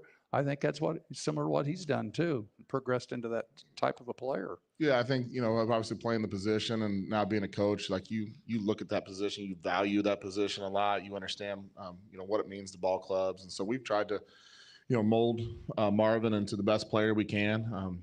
I don't know how many similarities we have. I was surrounded by a lot of good players. So, but he's done a great job. And like I said, from freshman year to be able to make plays from other people and understand how to win ball games, he's come a long, long way. Yeah, what's impressed me too, Coach, is not just what your kids have done on the floor, but off the floor. Look at the academic success you've had with your team, and that needs to be brought up here. I think that's really great that kids are not just doing it on the floor, but also doing it in the classroom. Yeah, Keyshawn Wright is going to be valedictorian of the 2025 class, and he's an awesome, awesome young man and plays a great role for our group and understands how to play the game. And so he's another guy that is way undersized, but we love him. I think a lot of people would overlook kind of his value, but we really appreciate everything he does. And so he's been awesome. But our guys have done a great job in the classroom, and all of them are going to graduate and go on and do great things. And we're hoping the ones that want to continue to play the game will have the opportunity. And even if not, those other guys are going to move on and do well. Well, and it's going to make them more marketable too. And, in this world of changing, scenarios in college where high school players are now third or fourth in line as far as recruiting, more than likely those guys are going to have to go to some small college. And having those grades is going to make it a whole lot more, easy for them to get into a school and for a school to get their attention with, when they can sit there and say, I've got a 3.8 or I've got a 3.5 or a 3.2 compared to a 2.5 or something like that. You know that very well too. Yeah, and the contacts you've got with some of the people that have been calling on kids. The opportunity to play college basketball for high school kids right now is at the lowest, it's ever been in terms of opportunity. And it's not trending in the right direction. It's not. But, I talk to my guys all the time. The difference between 2.9 and 3.0 is thousands of dollars, literally thousands of dollars. So when you sit there and you're saying, well, I got a B, Right. Let's get an A, let's get a B plus, whatever we can do, constantly asking teachers, what can I do to improve my grade, my situation? Because that GPA matters. And, at the end of the day, they wouldn't throw away thousands of dollars if they had it in their hands. Exactly. So they're fighting for those things. And I think we've got across to them that that's important. Obviously it's a 4-year, progression of that. And so, guys take lumps at different times and maybe don't get off to a great start or maybe have a semester where they don't do as well. But we've really put an emphasis on that, and hopefully that it carries over and helps them in the long run. Well, and 6 months from now, when schools get ready to start in August, say, and you've got these younger kids coming up and some of them start having issues in the classroom, you can point to this senior class and say, look, he went here, he went here, he went here. And they're on academic scholarships, not athletic scholarships, because they got their grades. So that's why you need to take care of your business as a freshman and sophomore. Absolutely. Yeah. Not every college opportunity is the same. You see the guys on TV and it's a different situation, right? Right. You're combining your academics, your financial aid situation, if possible. And then also, hopefully some athletic money to combine that and any other grants and other things that you can get a hold of, only help your situation to get that next level of education. Yeah, I got a different take on it, man. Go score 30. Right? The hell? Go score 30, man. Forget school. Go score 30, and you got 9 guys waiting in line to sign you, man. So, and speaking about going to score 30, how did you, what was your initial reaction when Tyrese Jones says, "I'm coming to Riley, man"? Yeah, super excited, and at the same time, there's lots that go into it, but the first thing you got to figure out is socially, how's that going to fit? We knew we had a good group coming back, a group that's been together, but he's an awesome young man. He gets along with everybody. He's pretty laid back. He does a good job of just being a good teammate, and so that first and foremost has allowed that transition to be a lot easier. From there, you talk about the basketball side of things. Just trying to figure out how we play best and understanding, what's good for us. It may not be the same as what it was at Clay for him. But, at the same time, he's getting his numbers in terms of like scoring is down. His percentages are up. And he's a young man that's on a short list for junior all-stars. And so, I'm just very fortunate that we've won, what we preached came to fruition, in terms of we're winning. He's still able to get individual recognition and understand that that's what winning does for you. We want our players to be recognized, and so his efforts. And he's not a guy you have to throw the ball to make plays. He's all over the place, man. He can go get his. He can get his, but and if there was a shot clock in high school basketball, he would be more dynamic because at the end of the day, he can go get one. Yeah, and he has his hands on everything. If you just watch the kid play, offensive rebounds, deflections, he's so active, so versatile, athletic, and yeah, he can go get one. Do you run a lot of ISOs for him? No, I don't. We don't run a lot of ISOs for anybody. Really? No, It just happens. We just we preach, obviously good basketball and trying to, not that isolation's not. We want to take advantage of situations, but we want to move the basketball, and he's understanding, learning how to be a player. And I think he's surrounded by a bunch of guys now that are very capable basketball players. Not that they weren't at Clay or anything, but he knows he's got teammates that can make plays around him. So learning to play the right way, I feel it provides more like a college situation for him, where he may not be the best player on the floor every time, or it may not be his day or whatever. So how do you impact the game in different ways and become an overall great player? Well, let's talk about tomorrow night.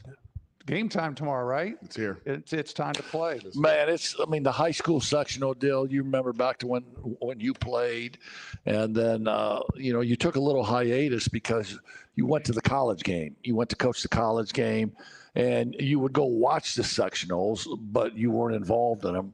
Now you're back involved in them, and there's nothing like it, is there? There isn't. The crowds, the hype, the matchups in terms of no seating, blind draw, here's what you got, go. Well, and we just talked about that now because, and I don't know what your thought process is, but when I look at like the Carmel sectional in Westfield number 3 playing Fishers number 1, I say they should seed the first 2 teams, put them in opposite brackets, and then draw the rest out. As a coach now actively doing it, do you have any feelings on that?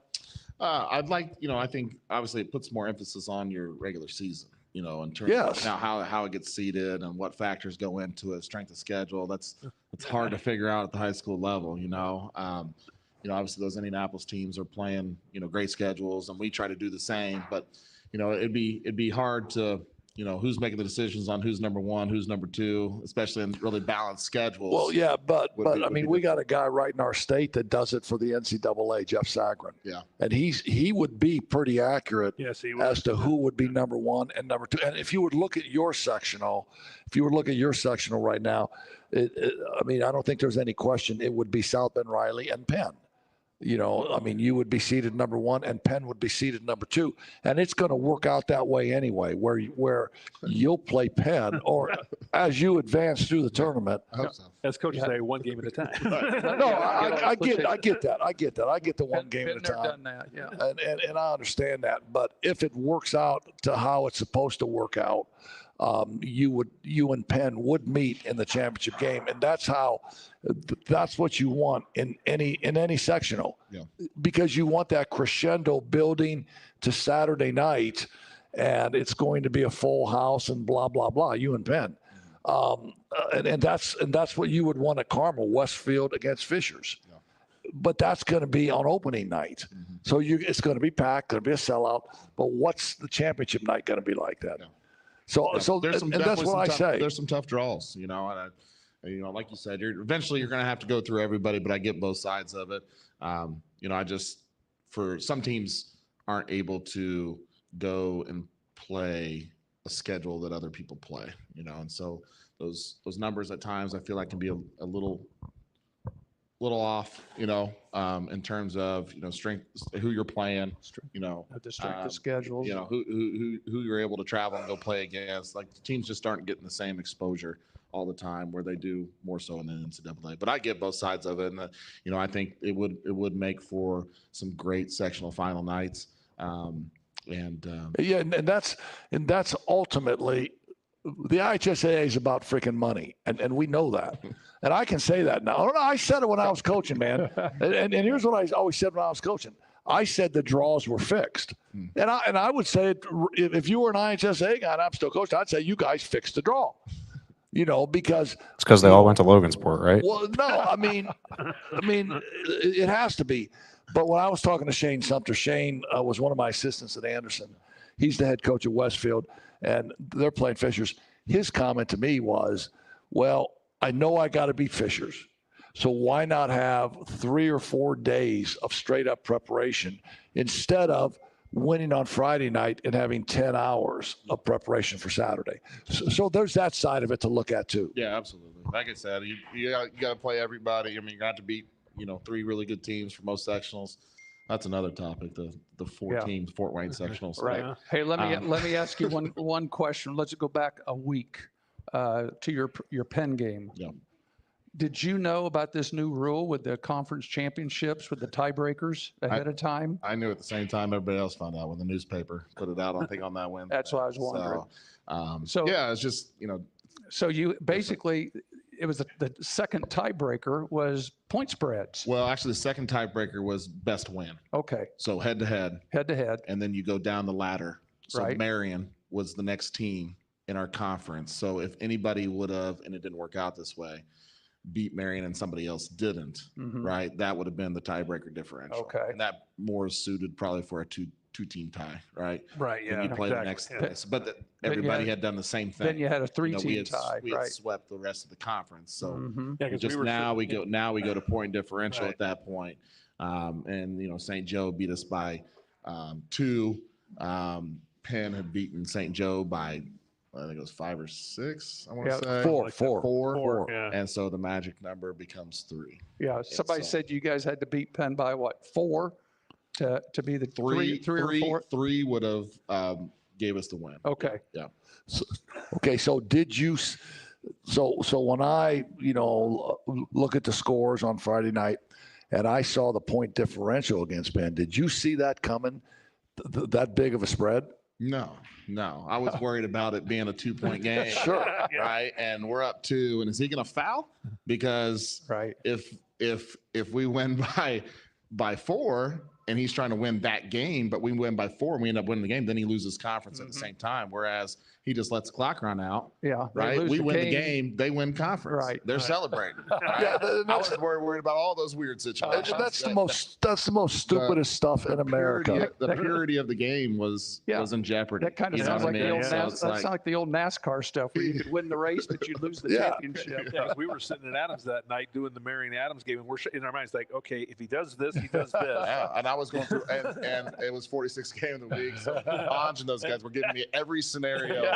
And you known to had man. you had no clue. And I'm like, oh my gosh, I don't even know how. Like, Just go win. Just go play. win. Yeah. Just go win. Well, yeah, then you Hopefully win that by doesn't- 25 or whatever. Yeah. So fortunately for us, it didn't come down to that. But I think that's something that's going to be evaluated in the future because, like I said, the purity of the game in that situation. Sure. You're not So now you're you not have- trying to just win the game. Like, what are we doing? So now you're going to run the score up on people. It's Uh, kind of like the NFL. You run the yeah. score up on Yeah. people because it's a point because it's a point differential. differential thing. Yeah. So yeah. Yeah. So let me ask you about these 2 assistant coaches because I think they're amazing. First of all, Mike Bush is amazing, isn't he? Absolutely. Mike's skill set goes way beyond basketball, and it's his connection with kids and his community. And he's been huge for me. I'm not I've been here for 15, 16 years, but I'm not from South Bend. And so he's really been that guy that's kept me relevant, kept me in the loop. He is great with our kids and development. He was a terrific player himself. And those guys know it because he tells them every single day how good he was and how much better he was than them. So they can back it up. Didn't you have Mike Bush at Adams? Yeah, I had him. He's only good because he had me. Yeah, he and Scott group, they were together all through grade school. That was part of the group I had kind of quote recruited and came up, and they were all ninth graders my last year here. Yeah. So wait a minute. I mean, you recruited? Hell yeah. Jeez, I Pat. can say that now. Yeah, we took him out of it was me and Mike playing at NBA. I recruited my kids from Edison and Jefferson, which were the two schools I was allowed to go to. Jeez, That's where they came And then I recruited from LaSalle. And Scott was at LaSalle, so we had a good setup. man. So and then let me ask you about Jesse Berry. Now, is this the same Jesse Berry from Lafayette, Jeff? Yeah. Was Jesse Berry a bona fide scorer or what? He could fill it up. Fill it up. Second, just recently, I forget how long ago, but He he's second was- all time in 3-pointers made at Ball State. Yeah, he's a bucket. He's an Indian All-Star. He is an absolute bucket getter. He's a bucket getter. So- What's he doing? So how did he matriculate to South Bend? Man, that's so his mom lived in the area, and so when he was done, he came back to this area to be with her. She ended up moving away, and he stayed put. So he's a teacher in our school system. Actually, him and Coach Bush both are at the same elementary there in South Bend, and so I'm lucky to have both of them. Oh man, I mean when we played Lafayette Jeff at Market Square or the Fieldhouse, Bainbridge Fieldhouse, whatever it's called, there was a great crowd, and Jesse Berry was amazing. I mean, we ended up beating him by 2 or 3, but you couldn't guard him. Yeah, And the only way you could guard him was by doubling him a little bit, and then he'd split those doubles. He was amazing. And I'm looking at that on your list here. I'm going, that can't be the same Jesse Berry. It is. Yeah. Yeah. So he is. Yeah. He's a bucket getter, and I don't think the guys aren't. He's not from the area, so They don't know. But They don't know. They understand. Yeah. They hear it enough. I'm sure they've done their Google research. Hey, let's let him go home. Hey, no, I got one more question now. One more question, man. Isaiah Packer. Yeah. That dude is a flat out shooter, isn't he? Yeah. He can get And going. he's deep. Yeah. He's got to go on a couple games, and we see that. Every so often in practice, he has those days, but he's shot us a couple wins, and got us out of some funks, and he's another guy that we can throw out there and give everybody a different look in terms of how they can guard us. So he has some moments, and we're hoping he has some more moments. Yeah. So now it's not a hard deal to get up for Mishawaka because your deal is, and these cats took us out the last couple of years, and you can get at your guys from that direction. But Mishawaka's had a tough year, and finding how to play without the good players that they had has been really difficult for them. But at the end of the day, your guys got to go beat them. Yeah, I don't doubt that we have a reason to play well against Mishawaka. So like you mentioned, they've retired our seniors' jerseys the past couple of years, and we'd like to return the favor. Well, listen, man, I mean, I can't tell you how much I appreciate you coming in here. I'll be doing your game tomorrow night. And Little Marvin, Little Marvin was a John Young guy. Yeah. Little Marvin came to my camps for 5 years. And John Young pulled some stuff on him. Oh, you're ineligible. Blah, blah, blah. And Little Marvin's gone. I look up and Little Marvin is gone. Yep. And when Little Marvin was like this, he was a straight up baller. Yeah, he still is like that. Talking it, but always trying to do the right thing. Yeah.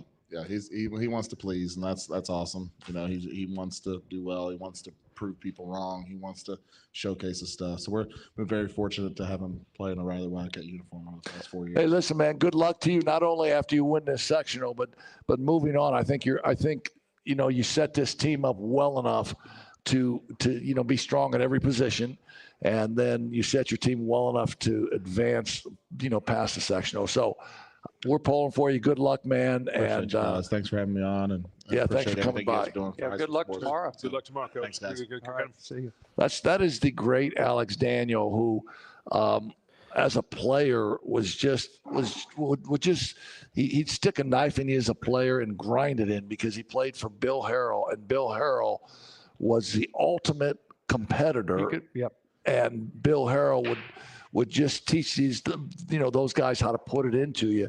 And Alex being the lead guard, he ran that whole ship. And so I'm not surprised at all that he's just a phenomenal young coach. And see, Bill Harrell came in right after I graduated. So Bill Harrell was the state leader in tees. You know who was number 2? he's pretty Ryan close Heck. by. Yeah. Yeah, well, so this is a great story, and Alex will stay here with this story. My first year of being the head coach at Wapahani, I go in there and I'm crazy, man. Oh, wait, we just ain't put any- somebody else on the screen. Should we tell people who he is? No, but anyway, I'm a little off. I'm a little off, and I teach my guys, hey, we got to take the charge. And Brian Carr's playing for Muncie Burris, and we took like 10 charges. We got like 3 called.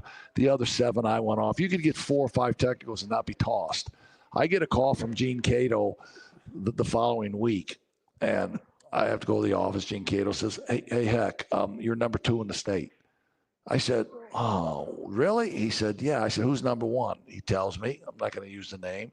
He tells me. I said, Mr. Cato, give me another week and I'll pass him. And the principal's like ready to hit me. He said, that's not the reason you're here, Heck. But anyway, All right. man. So here, let's shift gears now, since it is the best month of the year going into heading into March Madness. We've got the editor and co-founder of Inside the Hall. It's Mr. Alex Bozich, covering all things Indiana Hoosiers. Alex, how are you tonight? Thank you for hanging in here. We're running a little bit behind, but that's just part of it. Hey, Coach- it's our show, Alex. It's our show. We can go however long we want, man. We're never behind. It is I so was just cool to have you enjoying with listening us. to you guys talk high school basketball, so I could have listened to that for a while. Yeah, And Coach Hecklinski, I was just thinking about this when I was as you know, Pat, my mom's side of the family's from Anderson, so I grew up in New Albany, but I used to come up to Anderson when I was a kid and watch games at the Wigwam, and I remember 1996 actually going to watch Anderson at the Hall of Fame Classic, and he played Luke Recker at Newcastle. Yeah. Who was on that Anderson team? Eric Bush was on that team. Tyson Jones, Dwayne Miller, Kenny Chamberlain. That's the year that. And this is a great deal, man. Luke Recker, hadn't played in Central Indiana, was up in DeKalb. They're leading by probably 7 or 8 with maybe 4 minutes left, and Luke's running down the floor. And I said, Luke, take another one, man. He comes down, and they got the lead. Cliff Hawkins is on the bench for DeKalb, and he just fires one up. We get the rebound, we go down, we score. Luke's right. I said, Luke, get another one, man. You got time to get another one up. He takes another one. He misses. We come down. Now it's like a 2-point game, and we end up winning. But Luke Record was just an outstanding player, man. I just remember that day because I'd never been to Newcastle for a game, and I think I was 14 years old, and just looking up and seeing that place completely full. I don't know if it still gets like that for the Hall of Fame Classic, but that's one of those memories, like growing up in Indiana, going to a high school game that you don't ever forget. It did when Seeing it Romeo and full. company played over there. Yeah. That's probably the last time it was full, is when Romeo was there for the Hall of Fame tournament too. Yeah, in the 70s it was full every night, and into the 80s when Alfred was there as well. But for you people at home, Alex's mom and uncle are Anderson people. Your mom, Carol, was a year younger than I was, and their mom, your grandmother, was a teacher there at Anderson High School. A home ec teacher, I believe, and my dad was too. So we were both, all 3 of us. We were kids of teachers growing up, and there were a bunch of us. Yeah. A bunch of us. So listen, Alex, let's get right to the chase here, man. I use won their last 3. They're in. They're not in a bad spot. 9-9, 18-11. Give me your thoughts on the Hoosiers now, man. Well, if you would have asked me this 2 or 3 weeks ago, I would have I told know, you I the know. season's over. And now, All of a sudden, I mean, this team's got talent. They've always had talent, and I think they're playing with some desperation, maybe for the first time all season, and it's starting to show. And the schedule has eased up a little bit here lately. They had that 11-game stretch where it was just brutal. I believe winning that game at Michigan State may prove to be the thing that gets them in the tournament when it's all said and done. But they've really, I think a lot of it lately comes down to the rotation and the guys he's emphasizing to play more, like Anthony Leal, Trey Galloway, Luke Goody, those guys that are really about making winning basketball plays on a consistent basis. They've started to make threes at a little bit better clip. And overall, I mean, this is really the best stretch of basketball they've played all season after really a underwhelming, I would say, is the best way to put it. November, December, January, they've played much better here as of late. So I wouldn't want to play them in the tournament, that's for sure, if they get in.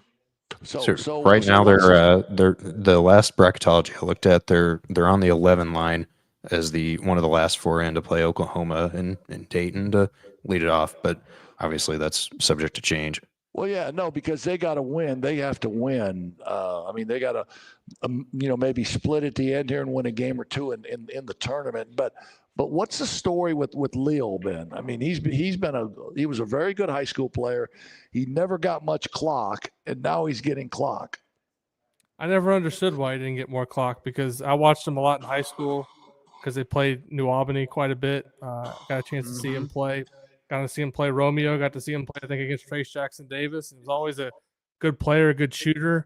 He got to Bloomington, obviously Archie Miller recruit, and he just never developed any confidence shooting the ball, which he still doesn't really shoot the ball, but he's figured out a way to impact games other ways of shooting. He's a really good defender, always makes the extra pass. He's the first guy on the ball when it's a loose ball on the floor. So he's just, the cliche glue guy, but I mean, I think he really fits that bill for this Indiana team. He just does all the little things that impact winning. well, we've been talking for 2 years now how Galloway was kind of the glue guy, and I think you put the two together at the same time out there, and they really help stabilize because, let's face it, they're not the strongest backcourt in the Big Ten.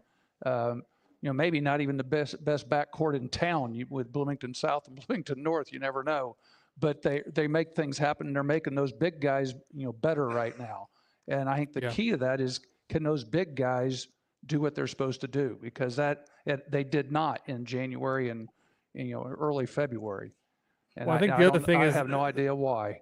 Yeah, they've finally gone away from trying to play Renew and Ballo together all the time. They've kind of staggered those minutes, and I think that makes a big difference because they were so much easier to guard when they were playing those two together because they were clogging up the paint, and now they've got much better floor spacing out there with Goody playing more minutes, and Baco can knock down the three ball a little bit. So I think a little bit of it was the stubbornness of Mike Woodson kind of wanting to ride with that lineup with Ballo and Renew at all times, and he's gone away from that, and they've played much better as of late as a result. And the word stubbornness being it could have been NIL related too, because you're going to bring a guy in and you're going to say, I'm giving you this amount of dollars, and you're expected to start. Now if they play the two guys and they're running high low, and there's always a helper in there because the other big is either at the high post, and there's always a helper. There's no lanes. Now, like you said, the floor spacing is so good. And I don't know. I mean, maybe you know this. Has Mike Woodson gone in and rescinded his offer to resign yet or what? I don't think that's going to happen.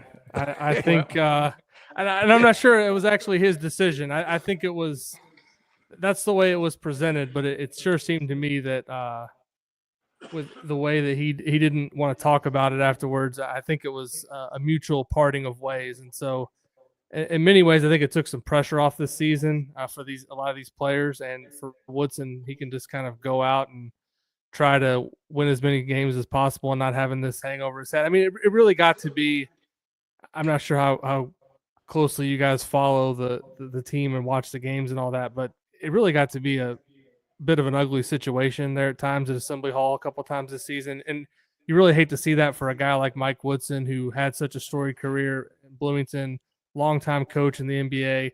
I think came back to Bloomington with intentions of getting this program back to, at least where they're competing for Big Ten titles every year. And they've had some up and down seasons, but when you've got your own fans chanting "Fire Mike Woodson" at one of their own, I just think long term that's not good for the health of the fan base or the program. And so I think it's best, obviously, that they part ways. But I think it'd be a great story if he can go out and make the tournament, win a couple of games, think so go too. out on a high note, and then everyone's kind of feeling good about what getting to the tournament 3 or 4 years in Bloomington. That's not bad based on where they've been before he got there.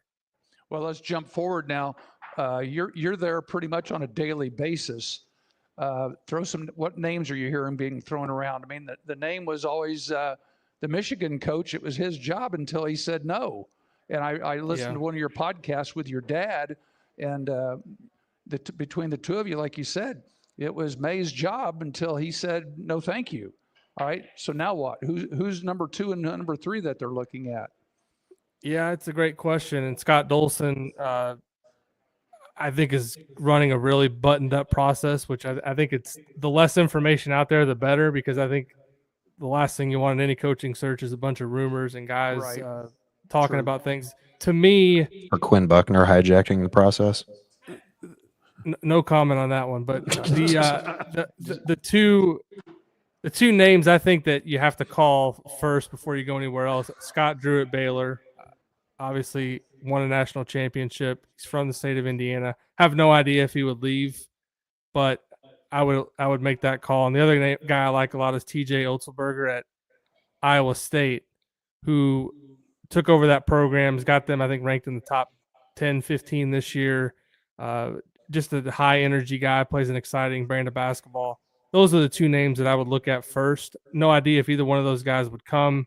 To me, I think it makes a lot of sense if you're a coach in the Big 12 to look at making a move to the Big 10, because look at the health of the conferences.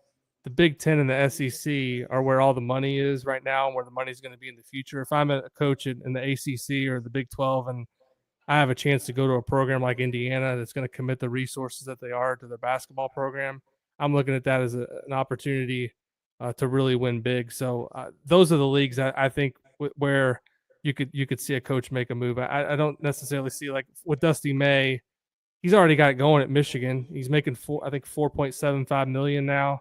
Not the pressure that there's going to ever be at Indiana. He's proven he can come in and get it done in 1 year with the portal. So I think that was a dream, obviously, for a lot of Indiana fans to kind of see him come home. But from his standpoint, he's got his own thing going there at Michigan, and it's also hard to leave after just 1 year within the same conference. So I don't think it'd make a ton of sense for that. Well, yeah, but so what about Chris Beard? I mean, does he have too much baggage on his scenario that went down at Texas? Because when you're talking about a flat out coach who can coach, then Chris Beard's got to be right up there, right? Now, Chris Beard's right up there with anybody. I mean, not just for looking at, I'm talking about one of the best coaches in college basketball. Exactly. Period. He's up there.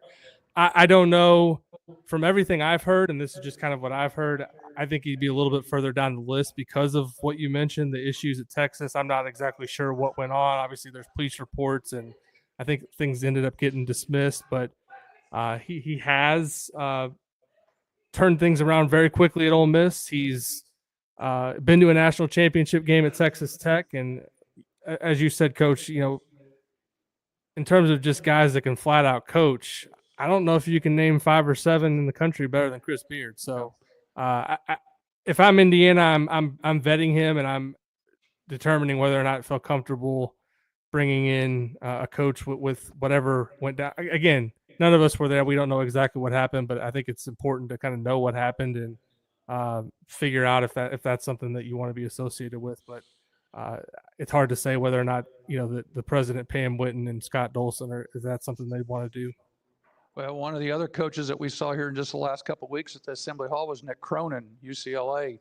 And some of the things he's mentioned here in the last couple post-game press conferences has not been real friendly for his own, people there at UCLA. He's thrown his own players under the bus. Especially at the Minnesota game. You know, Yeah. is he doing that to set himself up to, who knows? And because things aren't really very good at Pauley Pavilion. I think I listened to one of your podcasts. You said and your dad Rick mentioned that they're only getting half a crowd, like 50% capacity Yeah. at Pauley, and it's not a very big place as it is. So I don't think he's happy, and he's made a lot of comments about playing in the Big Ten on the West Coast and having to go east. I remember he made a comment where he said, "I've seen the Statue of Liberty more times than I've seen the Golden Gate Bridge here recently." So just to show that Yeah. he's been on the wrong side of the country, and here's UCLA in the Big Ten. He definitely strikes me as a guy that's either trying to get something else from UCLA more than what he's already has there. Maybe it's more resources, but he almost makes it come off like he's been underappreciated there. He even talked about at the press conference after the IU game when they beat IU in Bloomington, some of the fan base not liking him. You don't really hear a coach come out and make those kind of comments unless they have some kind of motive behind them. Right. The thing with him, his buyout is, I believe, right now it's $16 million, and after April 1st, it's 10. That's unheard of for a basketball buyout, for somebody to pay that much for a coach. You see it maybe in football, but you don't see that in college basketball. So unless UCLA was willing to negotiate on that, I just don't see that as being possible for Indiana to go out and pay 10 or 16 million to pry him away from UCLA on top of what they'd have to pay for his salary. He's a good coach. The one thing about him is his style of play, somewhat similar to what we've seen in the last two coaching regimes. I think the one thing Indiana's probably going to try to go get a coach who's a little bit more offensive oriented in terms of the style of play, shooting more threes. A lot of IU fans that I've talked to at least are tired of seeing these low volume 3-point shooting teams that are more trying to win with defense first. I think they're going to try to get somebody that has a little offensive firepower. I'm not sure that Nick Cronin's that guy. Yep. All right, well, let's look at this week. Tomorrow night, they've got their second game out west. They've got Oregon tomorrow night, and then they finish up at home against Ohio State. Do they have to win both those games to get I don't think they have to win. I don't think they have to win both. I think if they win one of the two, if they win Oregon, I think they're in regardless of what happens the rest of the way. That'd be obviously a resume win. That's a big quad win. one. If they can beat Ohio State, I think they're really, really good shape. I mean, at that point, they'd be 500 in the Big Ten. Maybe they have to win a game in Indianapolis, but even some of the more, I think Scott, your producer, mentioned the bracketology. I've seen a couple today where they actually were above that last four in line where they avoided Dayton altogether. So the thing is that this bubble's so. We say this every year, right? This is, I guess, the argument for not expanding the tournament any further. The bubble's weak, but a lot of these teams over the weekend stubbed their toe against, Arkansas goes to South Carolina, gets embarrassed. I know Oklahoma lost. Nebraska lost at home. I believe it was to Minnesota. Indiana goes on the road to Washington, not a very good team, but they beat them handily. They've maybe surpassed a couple of these other teams that are on the bubble. So I think if they can just hold serve these next two games, go 1-1, maybe win a game in the Big Ten tournament, I think they're going to be in. Whether they go to Dayton or not is anybody's guess. We don't know exactly what the committee is going to value, but that game on Saturday against Ohio State could end up being more important for the Buckeyes than it is for the Hoosiers, depending on what happens in the Oregon game, because Ohio State's already lost at home to Indiana. They're on the bubble as well. I will say the bracketology I did look at was published. He published it Friday, so Okay. we had an entire weekend of games that went down. So that's a good point. I saw Jerry Palm, I think, over on CBS, and the guys that, I don't know if you've heard of Delphi Bracketology, which is the group of high school kids in Delphi, Indiana, that have done a really good job with bracketology. They actually moved Indiana up as well out of that last four in. So again, these bubble teams, they're all mediocre. So the teams around Indiana are going to take more losses between now and the tournament. So if Indiana can just find a way to win a couple more games, I think they're going to be safely in, as crazy as that sounds. I mean, when they were in that streak of, I think it was 3-8 and over 11 games, everyone thought they were done. And here they are, still with the pulse and maybe a chance to get in the tournament. I will say if IU loses tomorrow, then Saturday, Ohio State and IU is huge. Yeah. Well, yeah, I Like mean, both IU teams can't back lose against the both of wall. those games. No. Hey, Alex, did you go to New Albany High School?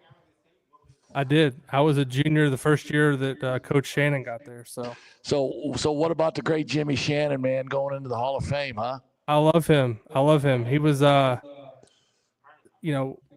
the Romeo recruitment, I joked that I was at more New Albany games that season than I was IU games because that was the story for Indiana basketball was recruiting Romeo. So I was over there probably 15 games that year. And, I've known Coach Shannon for such a long time, but I was so happy to see that news. He deserves it.